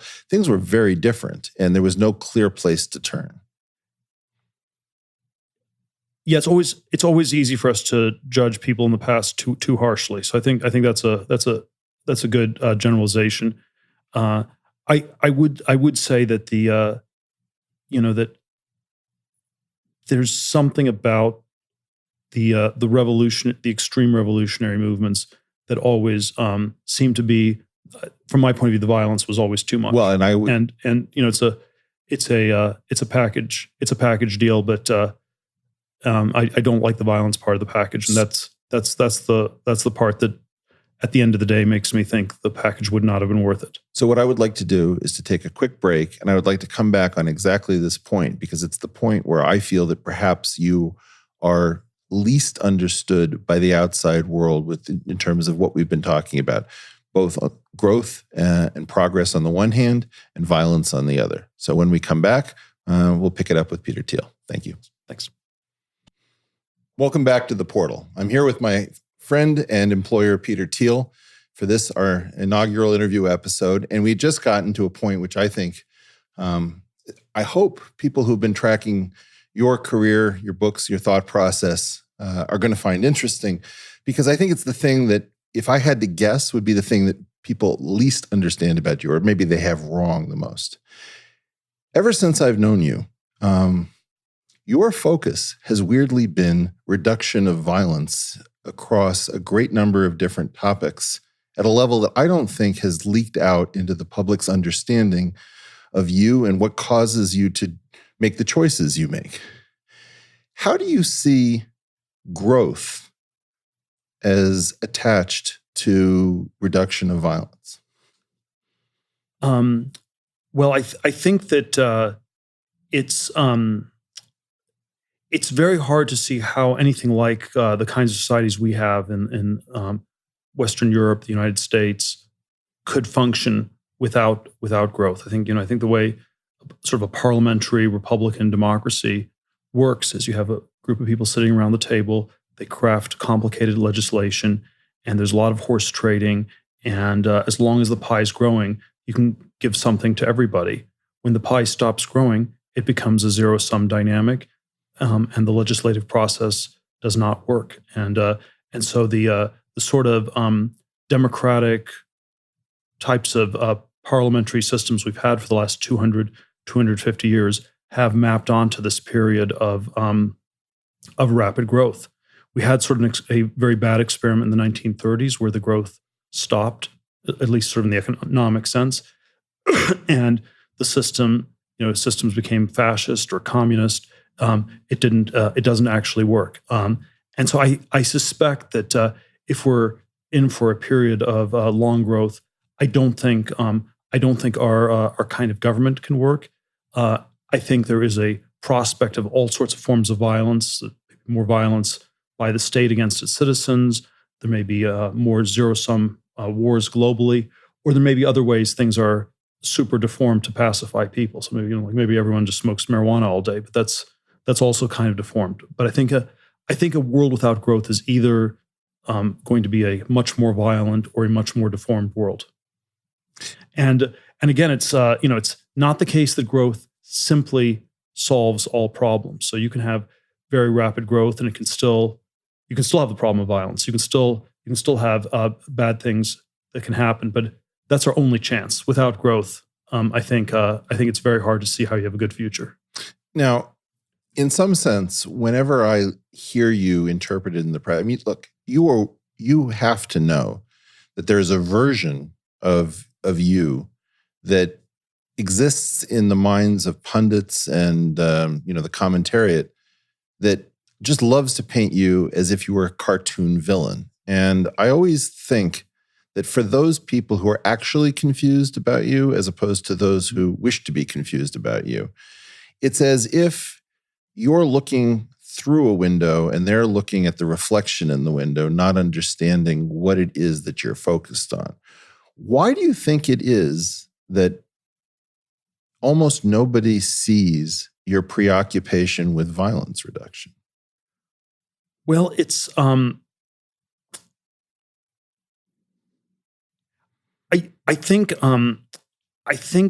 it's hard for me to come with a good answer to these sort of sociological questions. I think that I think people generally don't think of the problem of violence as quite as central as I think it is. I think it's a very deep problem on a human level. If you think of sort of this mimetic element to human nature where we copy one another, we want the things other people want, and there's sort of there's a lot of room for conflict, and that if it's not channeled very carefully, a violent conflict in human relationships and in human societies, between human societies, and this is sort of I think a very, very deep problem, and it's sort of it's not sort of there's Christian anthropology, but you also have the same in Machiavelli, or there are sort of a lot of different traditions where human beings are, if not evil, they're at least dangerous, and I think the sort of softer anthropological biases that a lot of people have in sort of late modernity or in the Enlightenment world are that humans are by nature good, they're by nature peaceful, and that's not the norm. So there's that might be sort of a general bias people have, is that people can't be this violent. It's not this deep a problem. It's a problem other people have. There's some bad people who are violent, but it's not a general problem. One of the things that I think has been fascinating to me effectively, I didn't know you when I was young, and this feels like a lifelong friendship that got started way late in my life. And one of the things that kind of was surprising to me is that my coming from a Jewish background, you're coming from a German background, I think both of us were sensitized by the horrors of World War II, which, obviously the problem for the Jews is very clear. But the fact that Germany never really recovered its proud intellectual traditions, that had gotten bound up in a level of mechanized and planned violence, is a decimation of a great intellectual tradition. And one of the things we've talked about in the past is whether the twilight of living memory of the Holocaust should be used for some more profound German-Jewish reconciliation, that these are two communities that have held somewhat similar thought processes from the perspective of mimetic competition. Maybe there was a problem that they were doomed to run into each other, but that in some sense there are two wounds that need to be healed now that all of the original participants are either quite elderly or gone. Do you think that is informing our conversation? Well, I think there's certainly an element of that between the two of us. I think that there's probably a degree to which the history was so traumatic that people still understate this aspect. There was something about late 19th century, early 20th century Germany where the Judaism was better integrated into the society than in many other places, and there was something very synergistic, very, very generative about that, and then getting at all these ways that that it was lost are very, very hard to do. It's sort of the sort of social democratic response to the Hitler era and the Holocaust was sort of radically egalitarian. It's everybody's equal. You shouldn't kill people. Everybody's equally valuable. And yet, in some ways, what was Hitler killed the best people. And so there's a way in which the social democratic response to what happened doesn't even come up to the terrible thing that happened. And so in an egalitarian society, well, we don't have quite as many people. We're all equal. Nothing's really changed.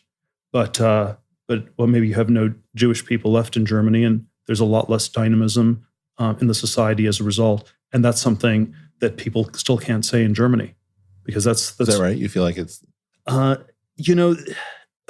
like if I say it, people won't. They won't contradict it or anything. But it's of course it's sort of profoundly uncomfortable. So I think there is a sense, that there's sort of all these strange ways that Germany is still under the shadow of Hitler. Even the ways that people are trying to exorcise Hitler, in some ways have deformed the society where you can't go back to the things that worked incredibly well in pre-World War I Germany. There was probably a lot that was unhealthy and wrong with it too. But yeah, there's a sense that something something very big has been lost. And there's, there probably are a Jewish version of this that one could articulate as well. But yeah, I think there's something about the synergy that's very powerful and that's quite missing. So, from my side of the fence, I was just listening on NPR to a description of Fiddler on the Roof being put on by Joel Grey in Yiddish. And the sound of, Jewish middle high German, there's something about it that is shocking in today's era. And so there's been a Jewish loss. I felt this a couple of times. I avoided, to be honest, going to Germany because I didn't want to run into old people and wonder where they had been. But eventually, at Soros' invitation, found myself at a conference in Berlin. And when I checked into the hotel, I heard my last name pronounced in, impeccable German. And it was both a horrible feeling and a wonderful feeling, like somehow, weirdly, something was home. Or I went to a restaurant near Checkpoint Charlie with my wife, and I was missing a fork. And the person spoke no English. And I remembered from some old story of my father, and I asked for a guppel, which I guess is the Yiddish for fork, and it was close enough, and somebody brought me a fork. And by uttering a word that gobble. Okay. It's German, yes. By going through that exercise, I found that when this fork was brought to me, I realized that there was some part of my experience, in fact, that was missing, that this uncomfortable relationship, which, my grandfather, when we went through Israel driving north to south, was singing lieder. I mean, German was the language of the culture. It was the language of the intellectual, and that never left him. And so I think that weirdly, this is the first time, because I think it'll be too late if we wait for 20 more years, because there will be no one to remember it, but that there is some opportunity to recognize a dual wound. Yeah, no, I think the challenge on the Germany side is that it's sort of I had somewhat of a idiosyncratic background here, where I was born in Germany, but we emigrated when I was about a year old, and we spoke German at home and lived in Africa, in Namibia, where went to a German speaking school, but it was very different, I think, from the general post World War II German experience, and so there are all these things that I can see from the outside looking into Germany that I think are, it's still like I still have a connection to it, and there's sort of all these ways that, visited it as a child many times, and there's something that I connect with, and then it's obviously like super different, and the sort of the contrast of Germany and California I always like to give is that California is optimistic but desperate, and Germany is pessimistic but comfortable. But from a Californian perspective, the incredibly deep pessimism is really, really striking. And even on that one dimension, I think Jewish culture is super different. Well, and I feel like Jewish culture is in part starting to attenuate, that we don't feel. This is crazy talk, but we never thought that there was anything positive about anti-Semitism, and obviously it's not a positive thing. But there were positive externalities, in that it allowed us to push ourselves very, very hard, because we always knew that we weren't going to get a fair shake, and that at any moment you might need to flee to some place that was less dangerous. And I feel that as we become comfortable, we've lost some of the dynamism, which is a hard thing to admit. But I do think that is in part true, just as I see, and I see this in Germany. Germany's intellectual contribution was so profound that nothing post-World War II seems to suggest the same nation. And I think that loss is a profound loss, not to Germany, but to the entire world. Yes, it's and of course one of the challenges is, we can sort of describe these things, we can speculate on, some of the causal things. It's I think it's somehow we don't want to go back. We can't go back. Can't and don't want to. I agree. And so there is a history, and I think something's been lost in both Germany and in Jewish culture, and how one reconstitutes this is even if we could convince people of the causes and the losses, what you actually do about it is super hard to say, and that's sort of always the strange dynamic in this. Something I'd be open to us working on at some future point if we can find the time. But let me switch gears slightly and come back a little bit to the violence point. But one of the things that I think has become kind of interesting in our relationship is that a certain class of theories that are not popular in the general population are traded back and forth between us, partially around the idea of how do we restart growth, how do we avoid violence. And I wanted to sort of alert people who are interested in the portal concept to this idea of orphaned or unpopular theories that are traded among a few, but maybe not among the many. So if we could go through a few of these. One of them has to do with how you and I both were much more, I think we believe that Trump was much more likely to get elected than the general population did. And this had to do with the theory of preference falsification, that people will broadly lie about what their true preferences are. So they'll keep one set of public preferences, but a hidden set of private preferences.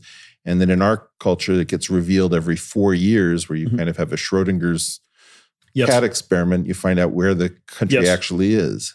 Yes, I felt this was a dynamic that was going on in all these strange ways in 2016. There was a dinner I had in San Francisco about a week before the election with a group of center-right people. One of them was very prominent angel investor in Silicon Valley, and he said, I'm voting for Trump in a week, but because I'm in Silicon Valley, I have to lie.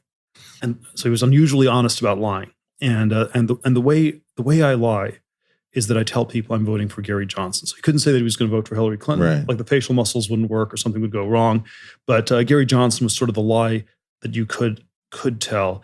And then if you actually look at what happened in the month before the election, the Gary Johnson support collapsed from, something like 6 to 2% or whatever. And as far as I can tell, all of that went to Trump. And the question one has to ask is, were these people, lying all along? Were they lying to themselves? Did they sincerely change their mind in the last month, or some combination of that? But yeah, one sort of vehicle for this preference falsification was that you had a third party candidate who was sort of a gateway to the transitions. This is what happened with Ross Perot, where the people eventually went to Clinton in 92 or John Anderson in 1980. So that's been a sort of repeated pattern, and I think that was one element of what was going on. But then I think there were also all these aspects of the Trump candidacy that people were super uncomfortable about, polite society, and so one would, the preference falsification was somehow perhaps much greater than in many other past contexts. And so, even the day of the election, the exit polls suggested that Trump was going to lose. And so there was still a 2 to 3% effect like this, literally the day of the voting. Well, I voted for Bernie in the primaries, and I felt that both you and I had realized that the Clinton neoliberal story was a slow motion, one-way ticket to disaster if it kept going on election after election, so that both of us recognized that we had to get off that train. Of course, one of the complicated questions in all this is, did people actually already sense this, and were they lying about this? So like everybody was saying all the way throughout 2016, most of the people were saying, well, there's no chance that, Trump's going to win. This is absolutely impossible. And I didn't really connect this before the election, but with 2020 hindsight, I wonder, was the fact that everyone was clicking on the Nate Silver 538 statistical polling model site a few times a day to reassure themselves that Hillary Clinton was still ahead and was going to win.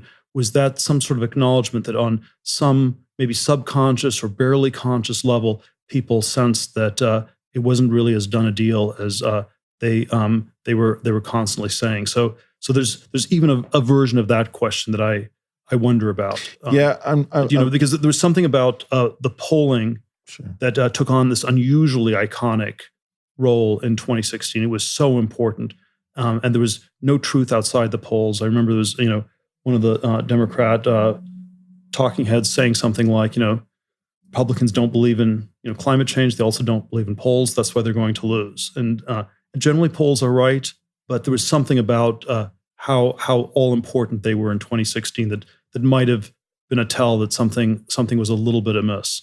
Well, I think people knew, to my way of thinking, I think people knew that there was something very bizarre about this election. I think that the Bernie scare, that if the Democratic Party hadn't been so skillful in sidelining Bernie, and where the party regulars were, clearly backing Clinton, my sense is that it could well have been Bernie versus Trump, and that would have been enough to say the neoliberal story is over. So I think there was that fear that this was coming to an end.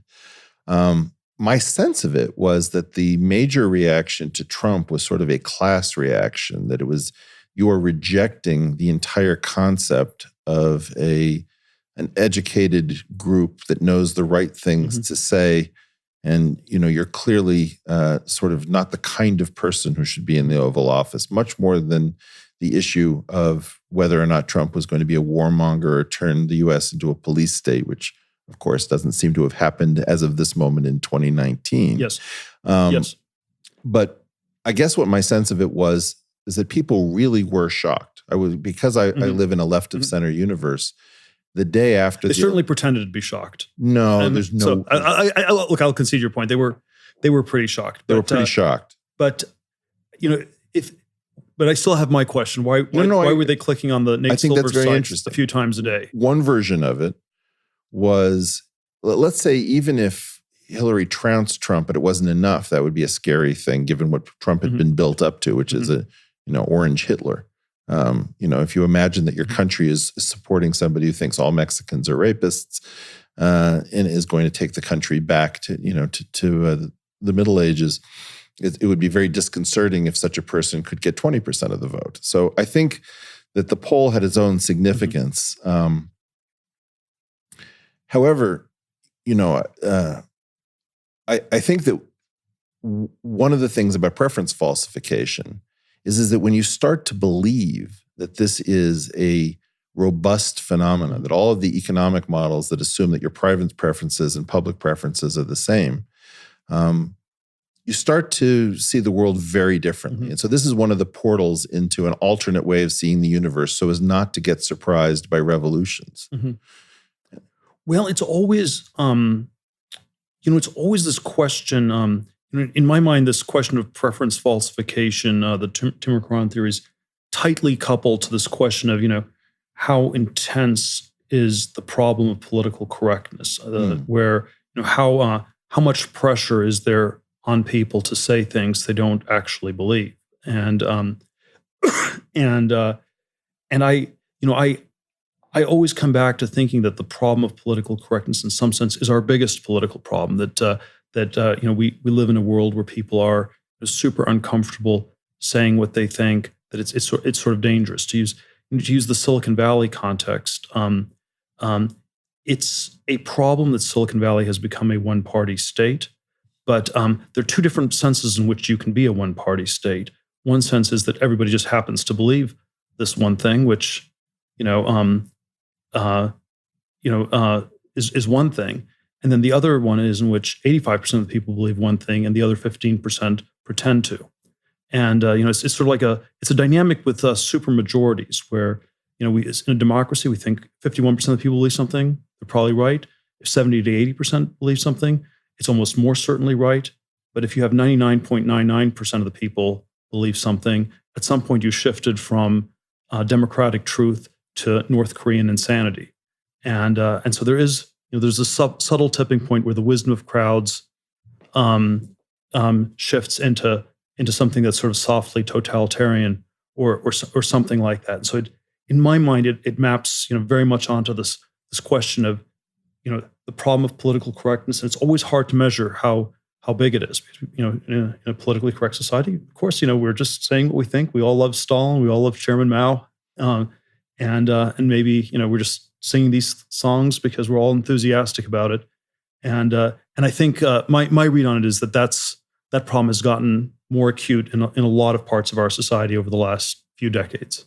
Yeah, I think that's gotten, well, as you know, I started this whole intellectual dark web concept in part to create kind of a broad-based and bipartisan coalition of people who are willing to speak out in public and take some risk, speaking for a large number of people. I would never have understood how many people feel terrified to speak out if I hadn't done that, because people come up to me all the time and say, thank you for saying what I can't say at work. And then when I ask them, well, what is it that you can't say at work? It's absolutely shocking.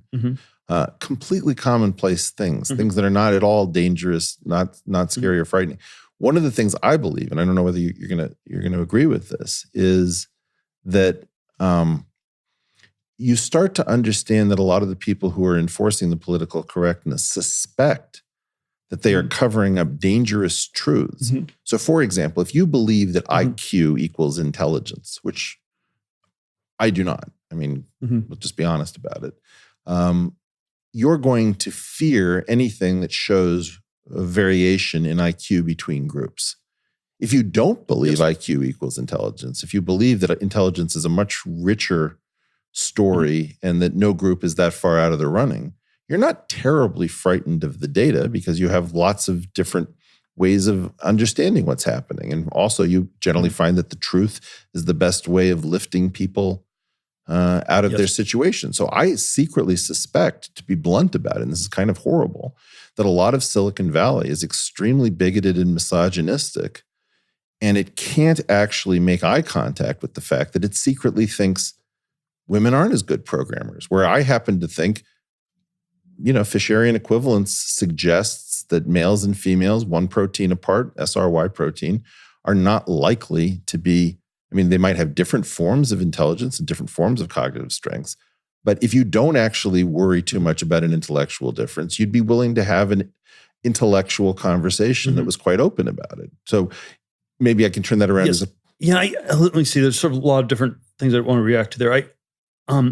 I suspect that it's a distraction of sorts. I think on a very superficial layer, we want to have debates. We want to have debates in a lot of areas. A lot of hard questions, and there are questions in science and technology and philosophy and religion. There are all these questions that I think it would be healthy to debate. And there's a way in which political debates are sort of a low form of these questions. And there's one sense in which I think of these political questions as less important or less elevated than some of these others. But there's also a sense in which these questions about politics are ones that everyone can have access to. And so if you can't even have a debate about politics, you can't say, I like the man with the strange orange hairdo, or I like the mean grandmother. If you can't even say that, then we've sort of frozen out discussion on a lot of other areas. And that's always one of the reasons I think that political correctness starts with correctness about politics, and when you aren't allowed to talk about that area, you've implicitly frozen out a lot of others that are maybe more important, and we're certainly not going to have a debate about string theory if we can't even have a common sense debate about politics or something like that. I'm very sympathetic to the sort of distraction theory that a lot of these sort of that what's going on in our society is like a psychosocial hypnotic magic trick where we're being distracted from something very important, and political correctness, identity politics, maybe American exceptionalism, sort of these various ideological systems are distracting us from things. The thing I keep thinking is the main thing it's distracting us from is the stagnation, and is that that there are these problems that we don't want to talk about in our society. it's possible it's also a way to distract us from bad thoughts that we have about people of the sort you said. But the one I would go back to first is just that it's distracting us from dealing with problems. The reason we have a newspeak, the sort of Orwellian newspeak in politics with these zombie politicians, and Hillary Clinton or Jeb Bush or whoever it might be, is that we're not supposed to talk about the real issues. And maybe they have a bad conscience and they think they're bad people, but it's just, I think the primary thing is just too dangerous to talk about what's actually going on. They don't know what to do about it, and better not talk about that. Yeah, I think there's another take on it, which, if I'm honest about it, probably originates from my side of the aisle, which is that I have a sense that if you believe that productivity and growth is over, you don't want to emphasize issues of merit because you don't really think that the merit's going to translate. And so therefore, all you can focus on, like, a board of a company is just a bunch of slots at a trough. And so you have to make sure that every group has its slots at the trough, right? Because it doesn't actually matter. The board isn't doing anything to begin with. And so it's only a question of receiving the wealth that is already there. And so I worry that is, I guess where I break with a lot of progressives is that I believe that most progress comes from progress, which is technologically led and informationally led, that the more we know and the more we can do, the more we can take care of people. Yeah, so I mean, again, this is always maybe naive hope on my part or something like this, but I always think that when we can't talk about things, that we can't solve them. And that this is exactly. And so that, maybe these are the calculations you make, and this is the way we pat people on the head, even though they're never going to get ahead or something like that. But it's never going to work. And eventually, swinging. And people aren't that stupid, and they will eventually figure it out. And so that's sort of why I'm undermotivated to play that game. Yeah, I have to say that one of the things that I've learned from you is that it's one thing to have a contrarian position. It's another thing to hold it when the whole world starts hating on you. For example, I watched the world go from viewing removing Gawker as removing a nuisance or worse that was threatening people selectively to a concern, about like First Amendment rights and silencing, free speech. And, I do have the strong sense that people are willfully misinterpreting these actions that are necessary to sort of self-correct in our society and are not being terribly honest. There's a lot of bad faith acting in our system at the moment. Yeah, but again, I'm always this is again where I'm always quite hopeful that people realize there's a lot of bad faith acting, and they discount this. They grow out of it accordingly. And I don't know how many of the people who disagree with me on the support for Trump, will be more open to it in 5 years or 10 years, and we'll see.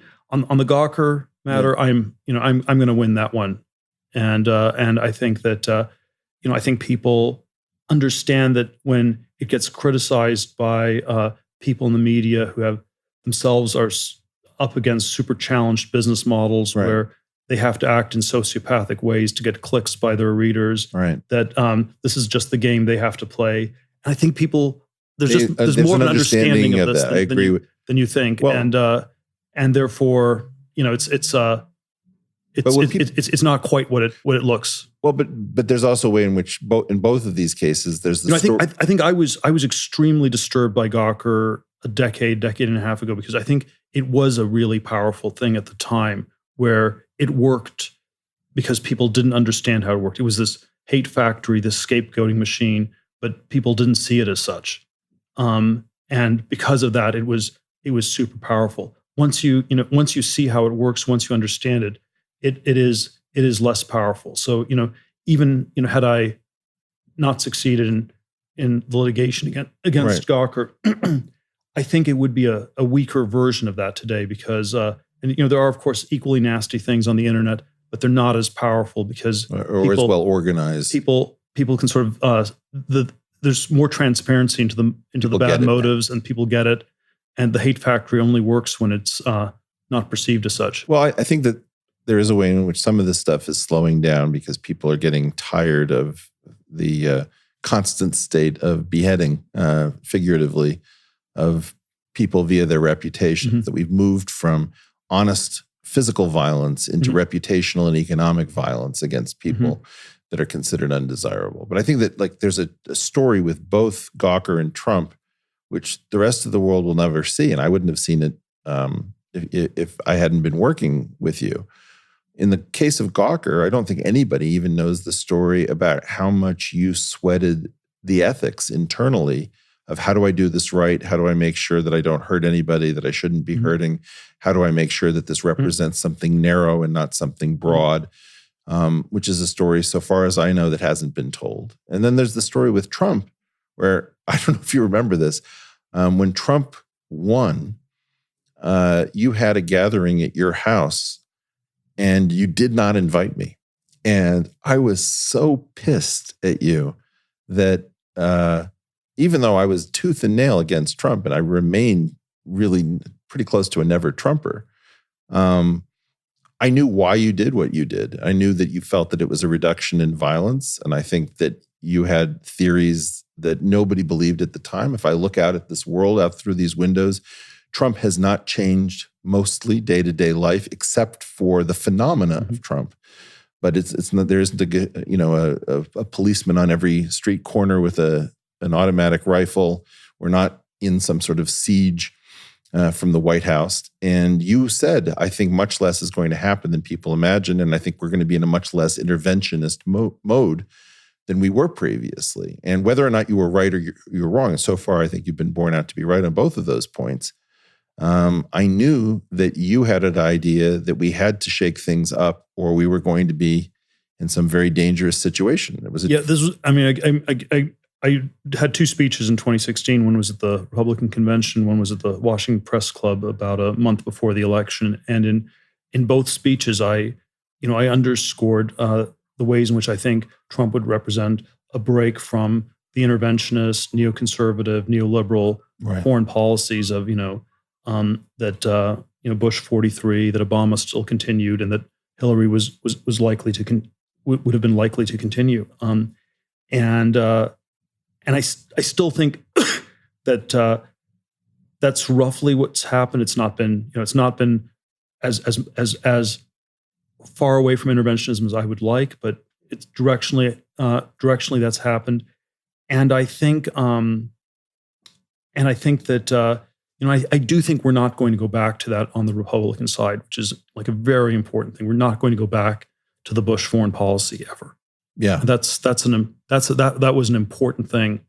It was when in the primaries, when Republican primaries, when Trump spoke out against the Iraq War. Right. That was a very important moment from my point of view. Yeah. And I think we always think of one way to think of the president of the United States is that you're sort of the mayor of this country, but you're the dictator of the world, because within the U.S. your power is very limited. Outside the U.S. you can do a great number of things, and that's why I think these foreign policy questions are actually are very important ones in assessing a president.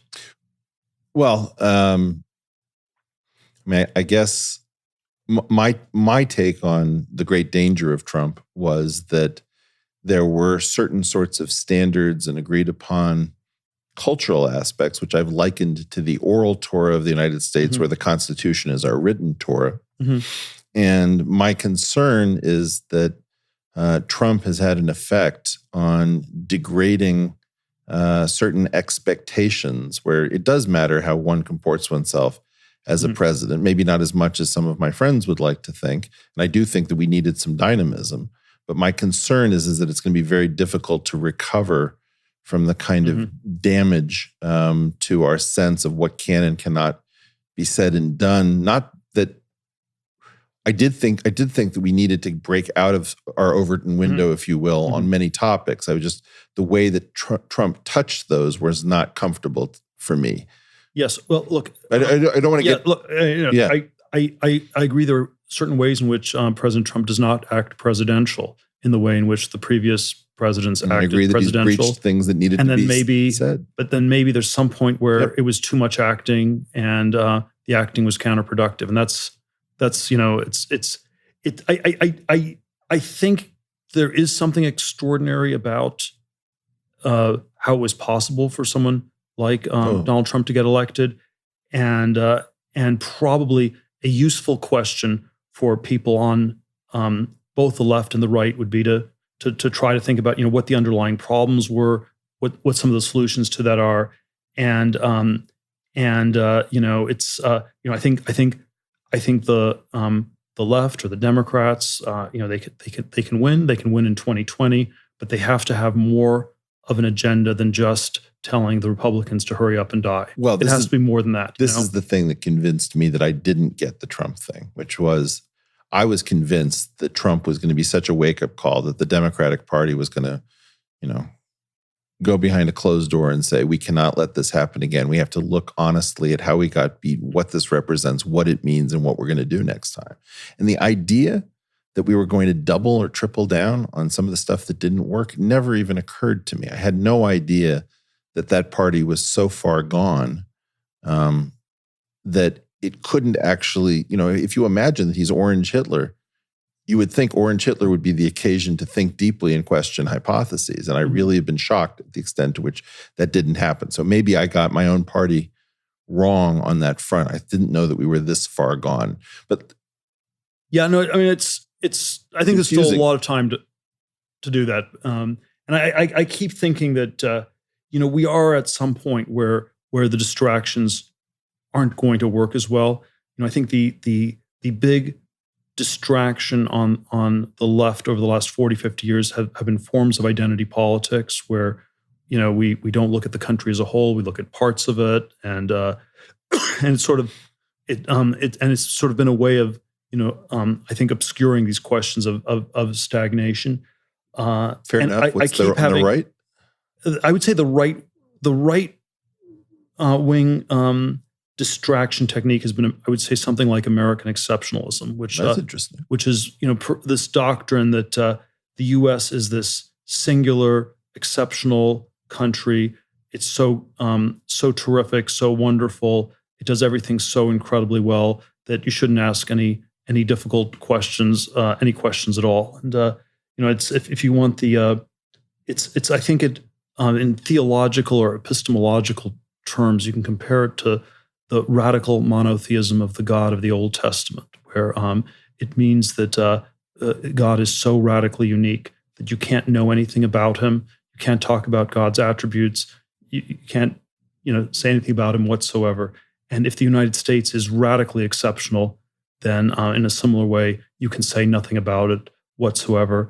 And there may be all these things on the ground that seem crazy, where we have people who are exceptionally overweight. We have subway systems that are exceptionally expensive to build. We have universities that are exceptionally sociopathic. I mean, you don't have the student debt problem in any other country. We have a trade regime that's exceptionally bad for our country, like no other country is as self-destructive as this. There are all these things that we somehow don't ask. So I think exceptionalism somehow led to this country that was exceptionally unself-aware. And that's very interesting. And that's and so there's greatness is adjacent to exceptionalism, but it's actually still quite different because many countries can be great, and great is more a scale, and there's something you measure it against. It's multivariate. It's whereas exceptional, it's just completely incommensurate with anything else, and I think that's gotten us into a very, very bad cul-de-sac. And I think that there's a way in which that sort of exceptionalism has ended on the right, and we've moved beyond that. And I'm hopeful that in a similar way, the left will move beyond identity politics, even though right now it feels like the monster is flopping about more violently than ever. And even though I think it might be its death throes, but maybe not. Yeah, and it could be that it's gotten very strong, or it could be on its last legs, and it might as well go for broke. Yes. So let me return back to the line of inquiry. I mean, sorry, just enjoying so much hearing what you have to say. Some of it's new to me. the theories that might be portals into a different way of looking at the world. One of them that you brought into my, I've never heard of before, was Girard's various theories. And I wonder if you might say you've often credited your success in business to how you understood and you applied Girard. I mean, obviously, he didn't have this kind of level of business success. So can you talk a little bit about your personal relationship to René Girard's theories as a portal into a different way of seeing the world? Well, let's say a little bit about the theory. So it was sort of this theory of human psychology as deeply mimetic, where you sort of you copy other people. So just for the folks at home, mimetic as in mime rather than memetic as in meme. Yes. Well, they're probably closely related. Okay. But all right. You imitate people, but you imitate, that's how you learn to speak as a child. You copy your parents' language. That's how, but then you also imitate desire. And then there are sort of all sorts of aspects of mimesis that can lead to sort of mass violence, mass insanity. So it's both what enables human culture to function, but it also is quite dangerous. And when I came across this sort of constellation of ideas as an undergraduate at Stanford, my biases were sort of libertarian, classic liberal. Only individuals exist. Individuals are radically autonomous, can think for themselves. And so this was it was both it was sort of a powerful corrective to that intellectually, but then it also worked on an existential level where you sort of realize, wow, there are all these ways that I've been hypermimetic, I've been hypertracked. Why am I at Stanford? Why does this matter so much? Why am I doing all the things I'm doing? And that's it's a prism through which one looks at a lot of things that I found to be quite helpful over recent decades. I think the preference falsification you can think of in mimetic terms, where everybody goes along with what everybody else thinks, and then you can get these sort of chaotic points where all of a sudden things can shift much faster than you would think possible, because there are all these dynamics that are not simply rational. It's not quite correct to model people as these sort of classical atoms or something like that. It's much more entangled. Do you? What would be a good way for people listening at home to start to get into Girard's philosophy if they were interested? Well, there are, there's sort of a number of different books that Girard wrote. I think the magisterial one is probably Things Hidden Since the Foundation of the World. So it's this truth of mimesis and violence and the ways. So it's sort of part psychology, part anthropology, part history. All portal, I should point out, because they're all hidden. It's a portal onto the past, onto human origins. It's and our history. It's a portal onto the present, onto the interpersonal dynamics of psychology. It's a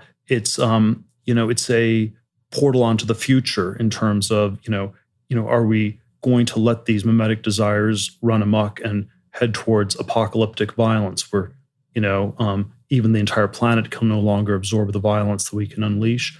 Or are we going to learn from this and transcend this in a way where we get to some very different place? And so it has a sense that of both danger and hope for the future as well. So it is sort of this panoramic theory on a lot of ways, super powerful and just extraordinarily different from what one would normally hear. There was sort of like almost a cult-like element where you had these people who were followers of Girard, and there was sort of a sense that we had figured out the truth about the world in a way that nobody else did, and that that was generative and very powerful. So, it's always, there's parts of it that are unhealthy, but it was it has sort of an incredible dynamism. And then you are aware that maybe things are so different from how they appear to be that it's there may be a portal out there. There may be Well, it was shocking to me. I mean, the first time I heard about it, you invited me to a conference that you were keeping quiet, and I was in the news, and there was quite a lot of anger and furor that I had done something wrong. And you waited a few days to give a talk, and you talked about scapegoating. and the mechanism by which violence that might be visited upon the many is visited upon the one. And then you also started talking about the king as if he is sort of scapegoat in waiting, so that the king is not necessarily something that one would want to be. And I found it absolutely fascinating because it turned so many ideas on their heads that I got angry at you. Why hadn't you told me this earlier when I'd been through 3 sleepless nights before I'd heard the theory? So I found it instantly applicable, particularly if you're the sort of person who's likely to get scapegoated by not taking refuge in the herd. Do you think it has more relevance to people who are struggling to like break out as individuals because of the possibility of being picked off?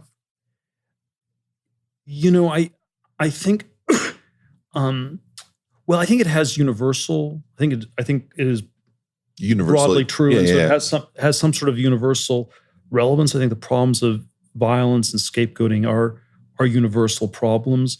It is, it's probably the case that there are certain types of people who are more likely to become scapegoats, but it's not an absolute thing. Yeah. And so there's always, you could say there's an arbitrariness about scapegoating because the scapegoat is supposed to represent, to stand in for everybody. And so the scapegoat has to be perceived as someone who's radically other, but then also has to somehow emerge from within the group. And so there are times when the scapegoat is the sort of outlier, extreme insider, extreme outsider, king/criminal, or whatever personality, and that's probably a dangerous sort of thing. It's like Abraham Lincoln, the incredible orator who's also grows up in a log cabin. So these sort of extreme contrasts are often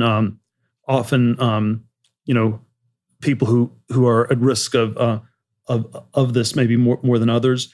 And then at the same time, because these are sort of mob-like dynamics, there is sort of a way in which it's not like anyone's really safe from the violence, right? Ever. No one's completely safe. I think that's quite true. But yeah, but there sort of is a thought that one of the sort of history ideas that Girard had that is that there's a dynamic to this process where scapegoating, it only works when people don't understand it, and so there's sort of as you understand it better, it works less well, or it has to get displaced into other dimensions. And so if you have a witch hunt, say we need to find a witch to bring back peace to the community, that's sort of a psychosocial understanding of what you're doing is actually counterproductive to the witch hunt itself. The witch hunt is supposed to be a theological epiphany, right? That God's telling you who the witch is. If you think of it as some sort of psychosocial control mechanism, then it won't work anymore. And so, a metaphor that Girard uses is that the sacred is like phlogiston, and violence is like oxygen. And so, but it only works in a world where it's misunderstood. And so, if you understand scapegoating, you end up in a world where it works less and less well, and the kind of political and cultural institutions that are linked to it will tend to unravel.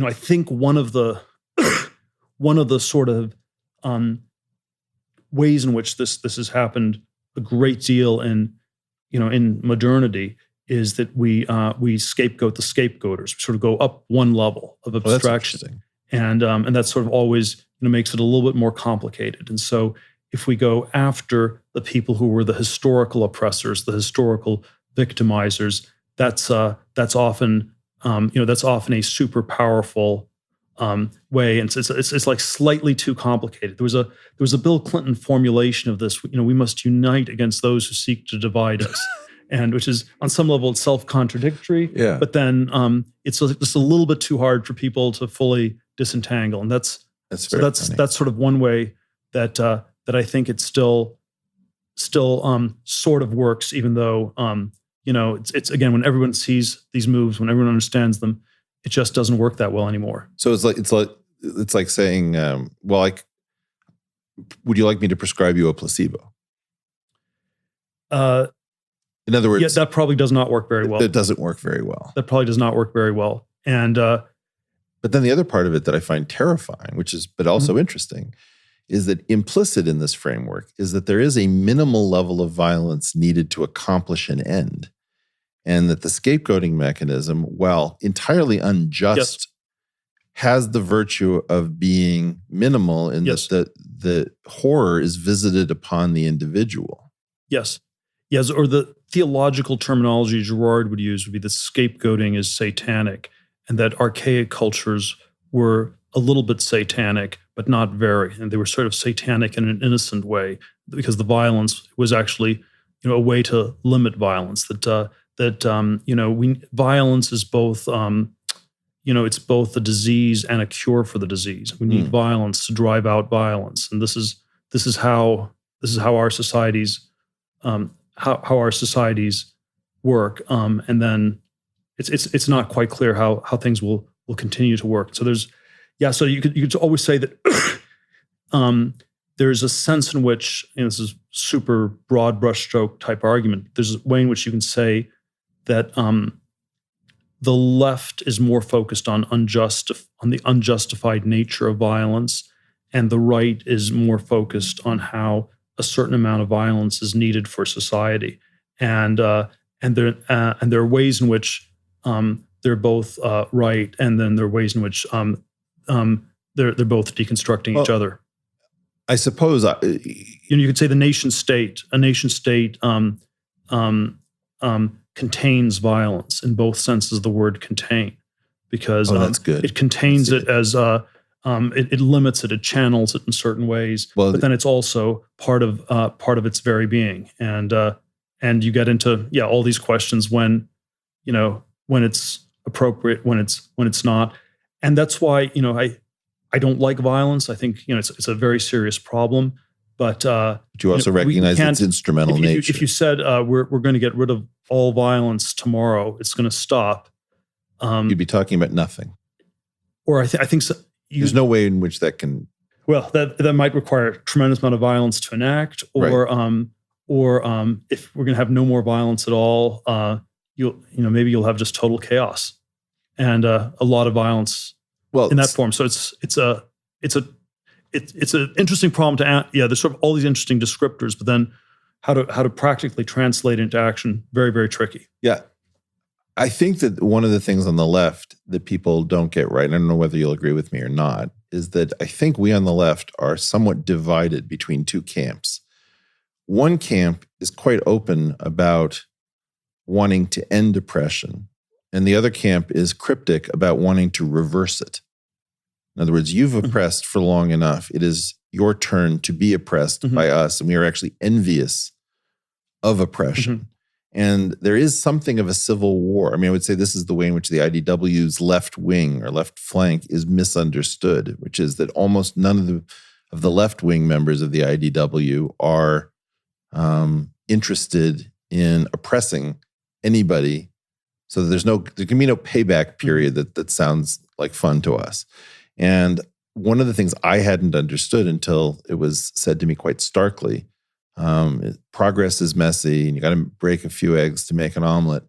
There is this just tolerance bordering on excitement about the opportunity to stick it to those who have stuck it to you from your perspective, that this is an aspect of justice, whereas the cessation of oppression is interesting to another part of that group. Yeah, it's much less, although the disturbing thing is that it's, of course, much less exciting and much less energizing. So I often think if you listen to political speech, right, the applause lines are always the ones we are going to go after the other side. Yeah. We're going to go after the bad people. We're going to stop them.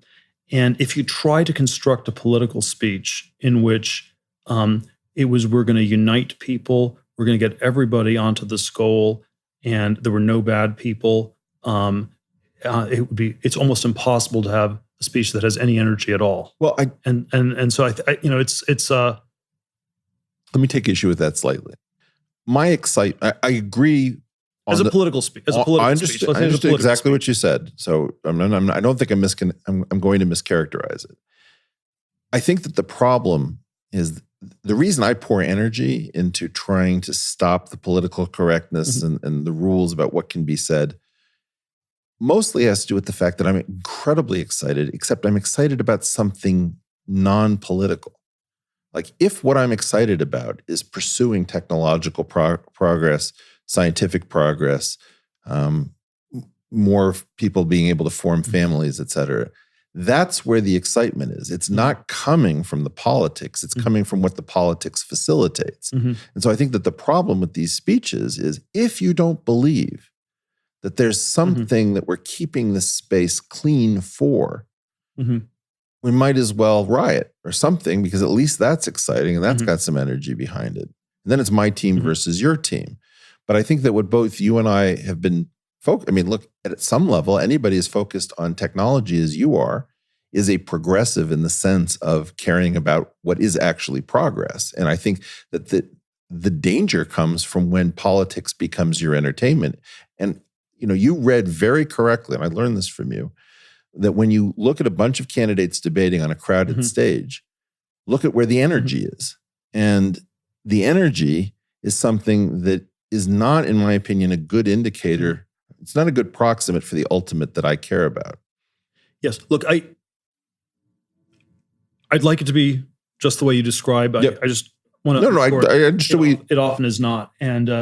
And so, yes, scientific, technological progress, in a way, can. The hope is it can lead towards a more cornucopian world in which there's less Malthusian struggle, less violence. And then at the very same time, an honest account of the history of these things is that, a lot of it was used to develop more advanced weapons. It was in the pursuit of violence. And one sort of account of the tech stagnation, the scientific tech stagnation, is that the breakthrough thing was the atom bomb, and then and then you built the rockets to deliver the bombs more quickly. And by 1970. We had enough bombs and rockets to destroy the world 10 or 20 times over or whatever.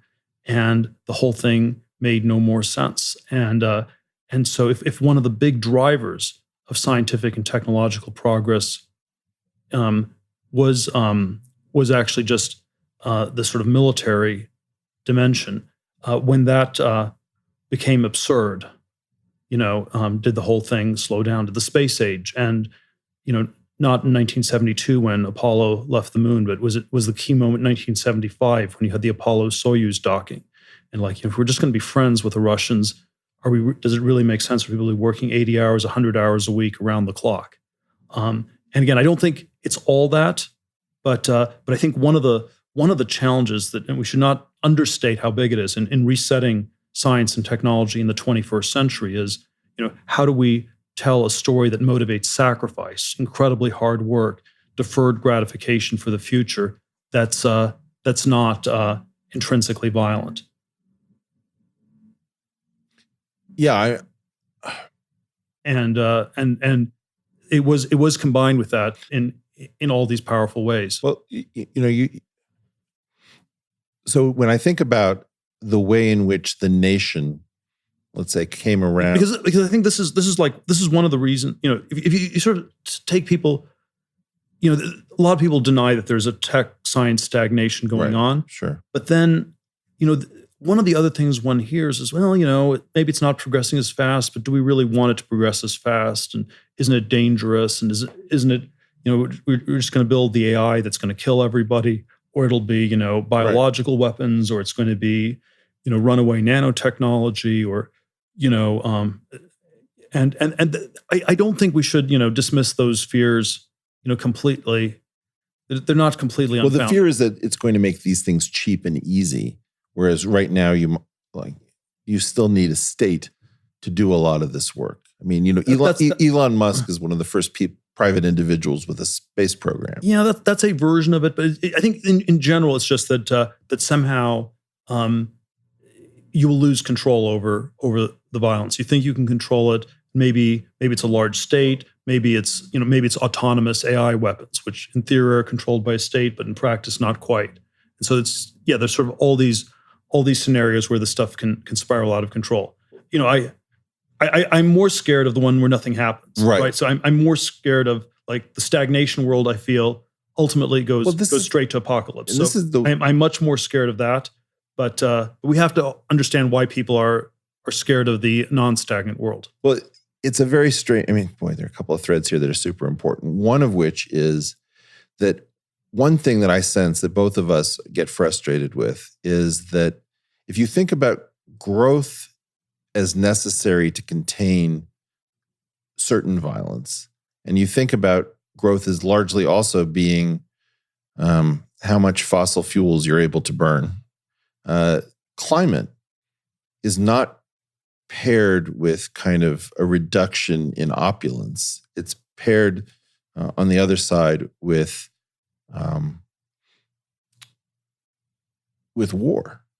And if you over-focus on climate and you result in a situation in which growth is slowed to a halt. Now, growth doesn't need to be the amount of fossil fuel you burn, but it has largely been that up until the present. You actually see that the trade-off that you're facing is very different than the one that's usually portrayed by either side. And somehow we never get around to that conversation, which would be, if we were very serious about climate, would we be plunged into war?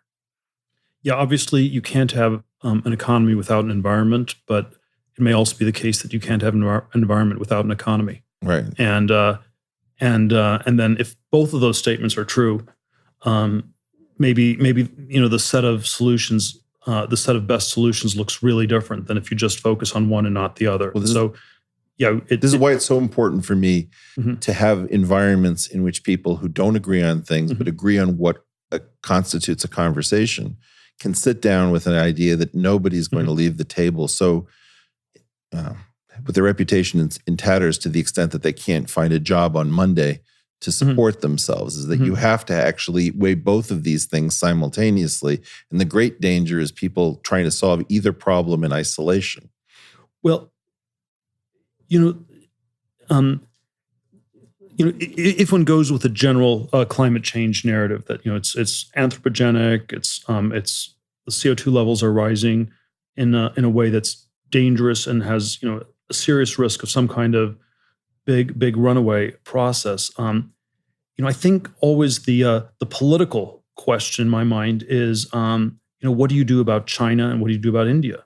Right. Because these are the countries that are trying to catch up to the developed world. They have an enormous way to go to catch up, and it's ecological consequence. I think Western Europe I think Europe has something like 8% of the carbon emissions in the world, and then we have to have more than just this sort of magical political thinking where it's something like we're going to have a carbon tax in California, and this will be so charismatic and so inspiring that people in China and India will copy us and follow suit. And people they're not willing to actually say that literally because it sounds so absurd. Sounds crazy. Yeah. But if you say that that's not the way things actually work, then somehow you need to do some really different things. We need to find energy sources that are not carbon dioxide intensive. Maybe we need to figure out ways to engineer carbon sinks. There's all this sort of crazy geoengineering stuff that maybe should be on the table. Maybe we should be more open to nuclear power. Sort of like a range of very different debates it pushes you towards. Let me take a slightly different tack. Two statements that I found later in life, unfortunately, but have both been meaningful to me. One is Weber's definition that a government is a monopoly on violence. And the other one, it's a guy I can never remember, who said, I think it was a French political philosopher who said, a nation is a group of people who have agreed to forget something in common.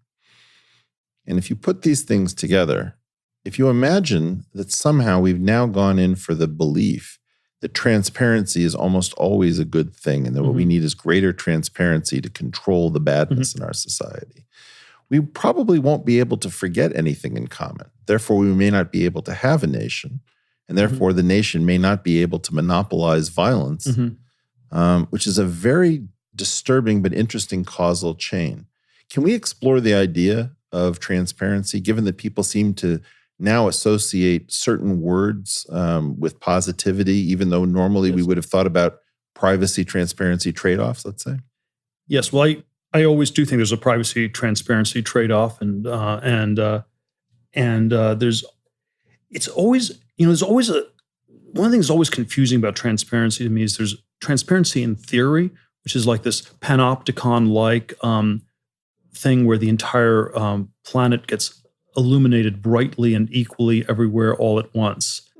And so that's in theory, but then in practice, it is often sounds more like a weapon that will be directed against certain people, where it's a question of who gets to render who else transparent, and maybe it's even a path-dependent sequencing question where if you do it first, first strike transparency is very powerful. And so you can think about Mr. Snowden against the NSA, and then the NSA trying to expose Mr. Snowden's Swedish sex cult, or whatever you want to describe it as, and I think a lot of it ends up having that kind of an.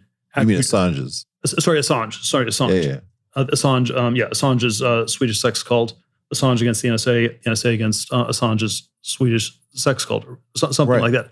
And that's and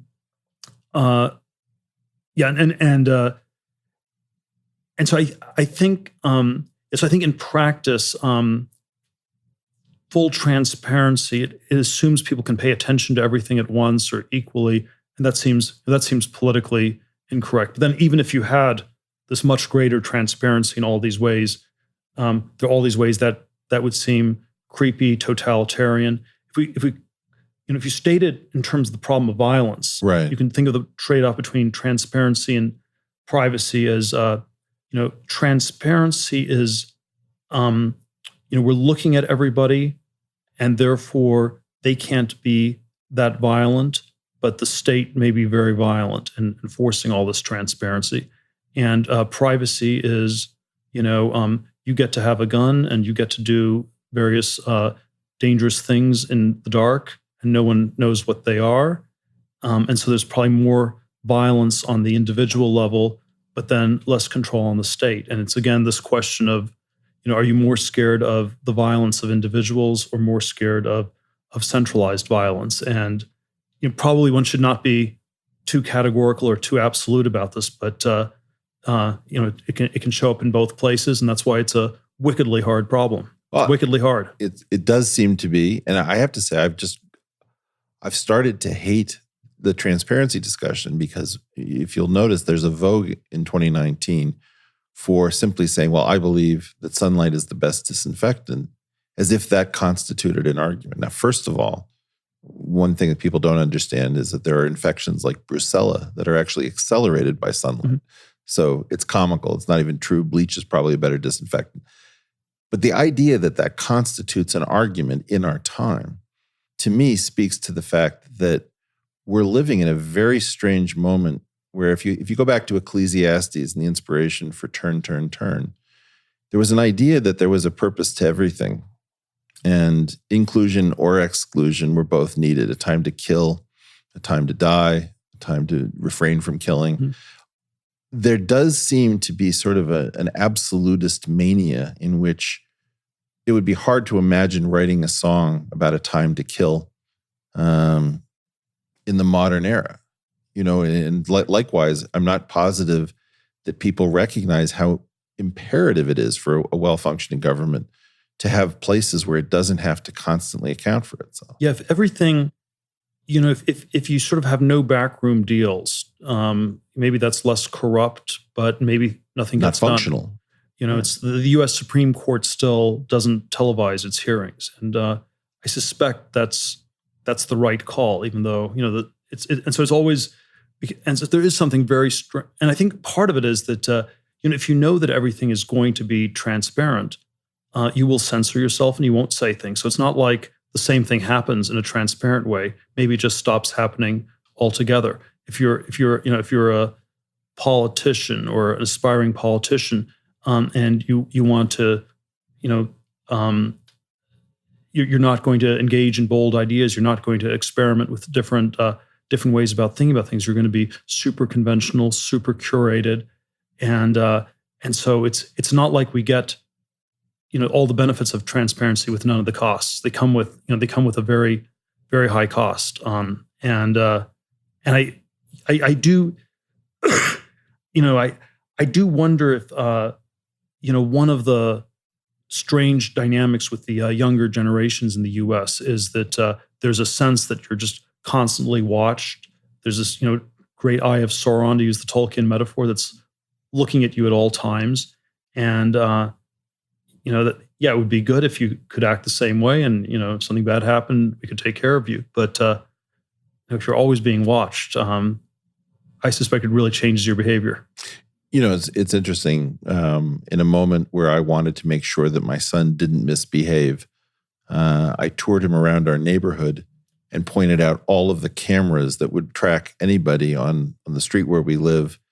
I'd never noticed them before, but sure enough, there they were in every nook and cranny, that we don't realize that if it has to be stitched together, there's an incredible web of surveillance tools that are surrounding us at all time. Let me take you to one or two more. Wait, 5 minutes. I was just told. Okay. Let me take you to one more of these theories that isn't popular, and then we can save the rest for another time, perhaps. Are you familiar with the theory? Okay, yeah, I have a pretty hard stop, though. So, okay, let's. Yeah, go ahead. Okay. Peter, let me ask you about one more theory before we break for this session. We can have you on at another point. It's been great talking. Are you familiar with the theory of Jennifer Freud's called institutional betrayal? I know you've mentioned it to me, but I don't know all the details. So tell me a little bit about it. Well, I don't know all the details either, but I think what she isolated was that people who have been betrayed by institutions that have a responsibility of care, like a hospital, for example, or if you trust a sense-making organ like your newspaper, and then you find that you've been betrayed by that institution that had something of like a principal agent problem where you had to trust your agent in order to take care of you, that the quality of trauma is in fact different, and that it leads to a universal fear of the infrastructure of your society. That's sort of what I picked up.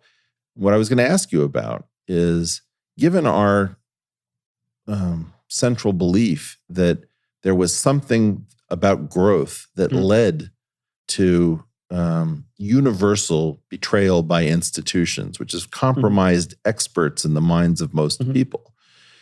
Do you think there's a preferred way of waking up as a society out of a kind of universal institutional betrayal? If we're excited about the next chapter, what I'd love to talk to you about in a future episode is what we're excited about what comes next. Is there a way of waking up from this most gracefully? Don't know about that. It strikes me that there are ways we don't want to wake up. And we don't want to wake up in a way where it de-energizes us and demotivates. And so, so I think one of the ways I think these institutions worked was, they took care of people, but it was also, motivational. You study, you get good grades, you'll succeed in our system. Right. And so one way, when you sort of deconstruct these institutions, there's sort of one direction that I think is always very dangerous, that it just shifts people into sort of a much more nihilistic, very low energy mode, where it's just, well, there's no point, nothing can be done, and that's the way that's the way that I definitively do not want to wake people up. And so I think it has to always be coupled a little bit to, there are these paths that aren't really going anywhere, and you shouldn't go down these paths. But then there's some other paths here that you need to take. There's a portal here that you need to look at. And if we are just saying all the paths are blocked, I think probably the risk is people just sit down where they are and stop moving altogether. And that's that feels like the very wrong way to wake people up. That sounds very wise. Let me just ask, since you have been attached to some of the highest energy ideas, whether it's, crazy sounding stuff like seasteading or radical longevity, or some other ideas from your background in venture capital and as a technologist yourself, what are the things that you're most excited if we could move them back into the institutions where they probably have belonged all this time? What are the first sort of subjects and people that you would move back into institutional support to re-energize our society? People or programs? Well, I do think there is something about basic science that has, it doesn't all have this sort of for-profit character. Some of it has this nonprofit character. We're building up this knowledge base for all of humanity, and so I don't yet know how we do basic science without some kind of institutional context, and so that's one that would seem absolutely critical. I'm super interested in the problem of longevity, radical life extension, and my sort of disappointment in the nonprofit institutions, the nonprofit world, has directed me more and more over the years to just invest in biotech companies and try to find these sort of better functioning corporate solutions. And then I always have this worry in the back of my head that maybe there are these basic research problems that are being sidestepped because they're too hard. So I think basic science is one that you'd have to do, but you have to somehow also reform the institutions so you don't have this Gresham's law where the politicians replace the scientists. That sounds like a great one. I was very surprised to see that your friend Aubrey de Grey, who you funded to sort of get the radical longevity thing, was in the news for having solved a hard math problem in his spare time that nobody even knew he was working on. And so it seems like even though people would treat him as crazy, he certainly has a lot on the ball and probably is exactly the kind of a person who might energize a department, even if he might infuriate it. If you can get him back in, you would. If you were able to get him back in, I think you'd be able to solve a lot of problems. Well, Peter, it's been absolutely fantastic having you. Thank you for a very generous gift of your time. And I hope that you will consider coming back on the portal to talk about some of the specifics about the things that you and I are most excited about doing next. Will do. Thank you so much. All right, Peter. You've been watching The Portal with Peter Thiel, and I'm your host, Eric Weinstein. Thanks for tuning in, and please subscribe to the podcast and let us know your thoughts in the comments section below on YouTube. Thanks.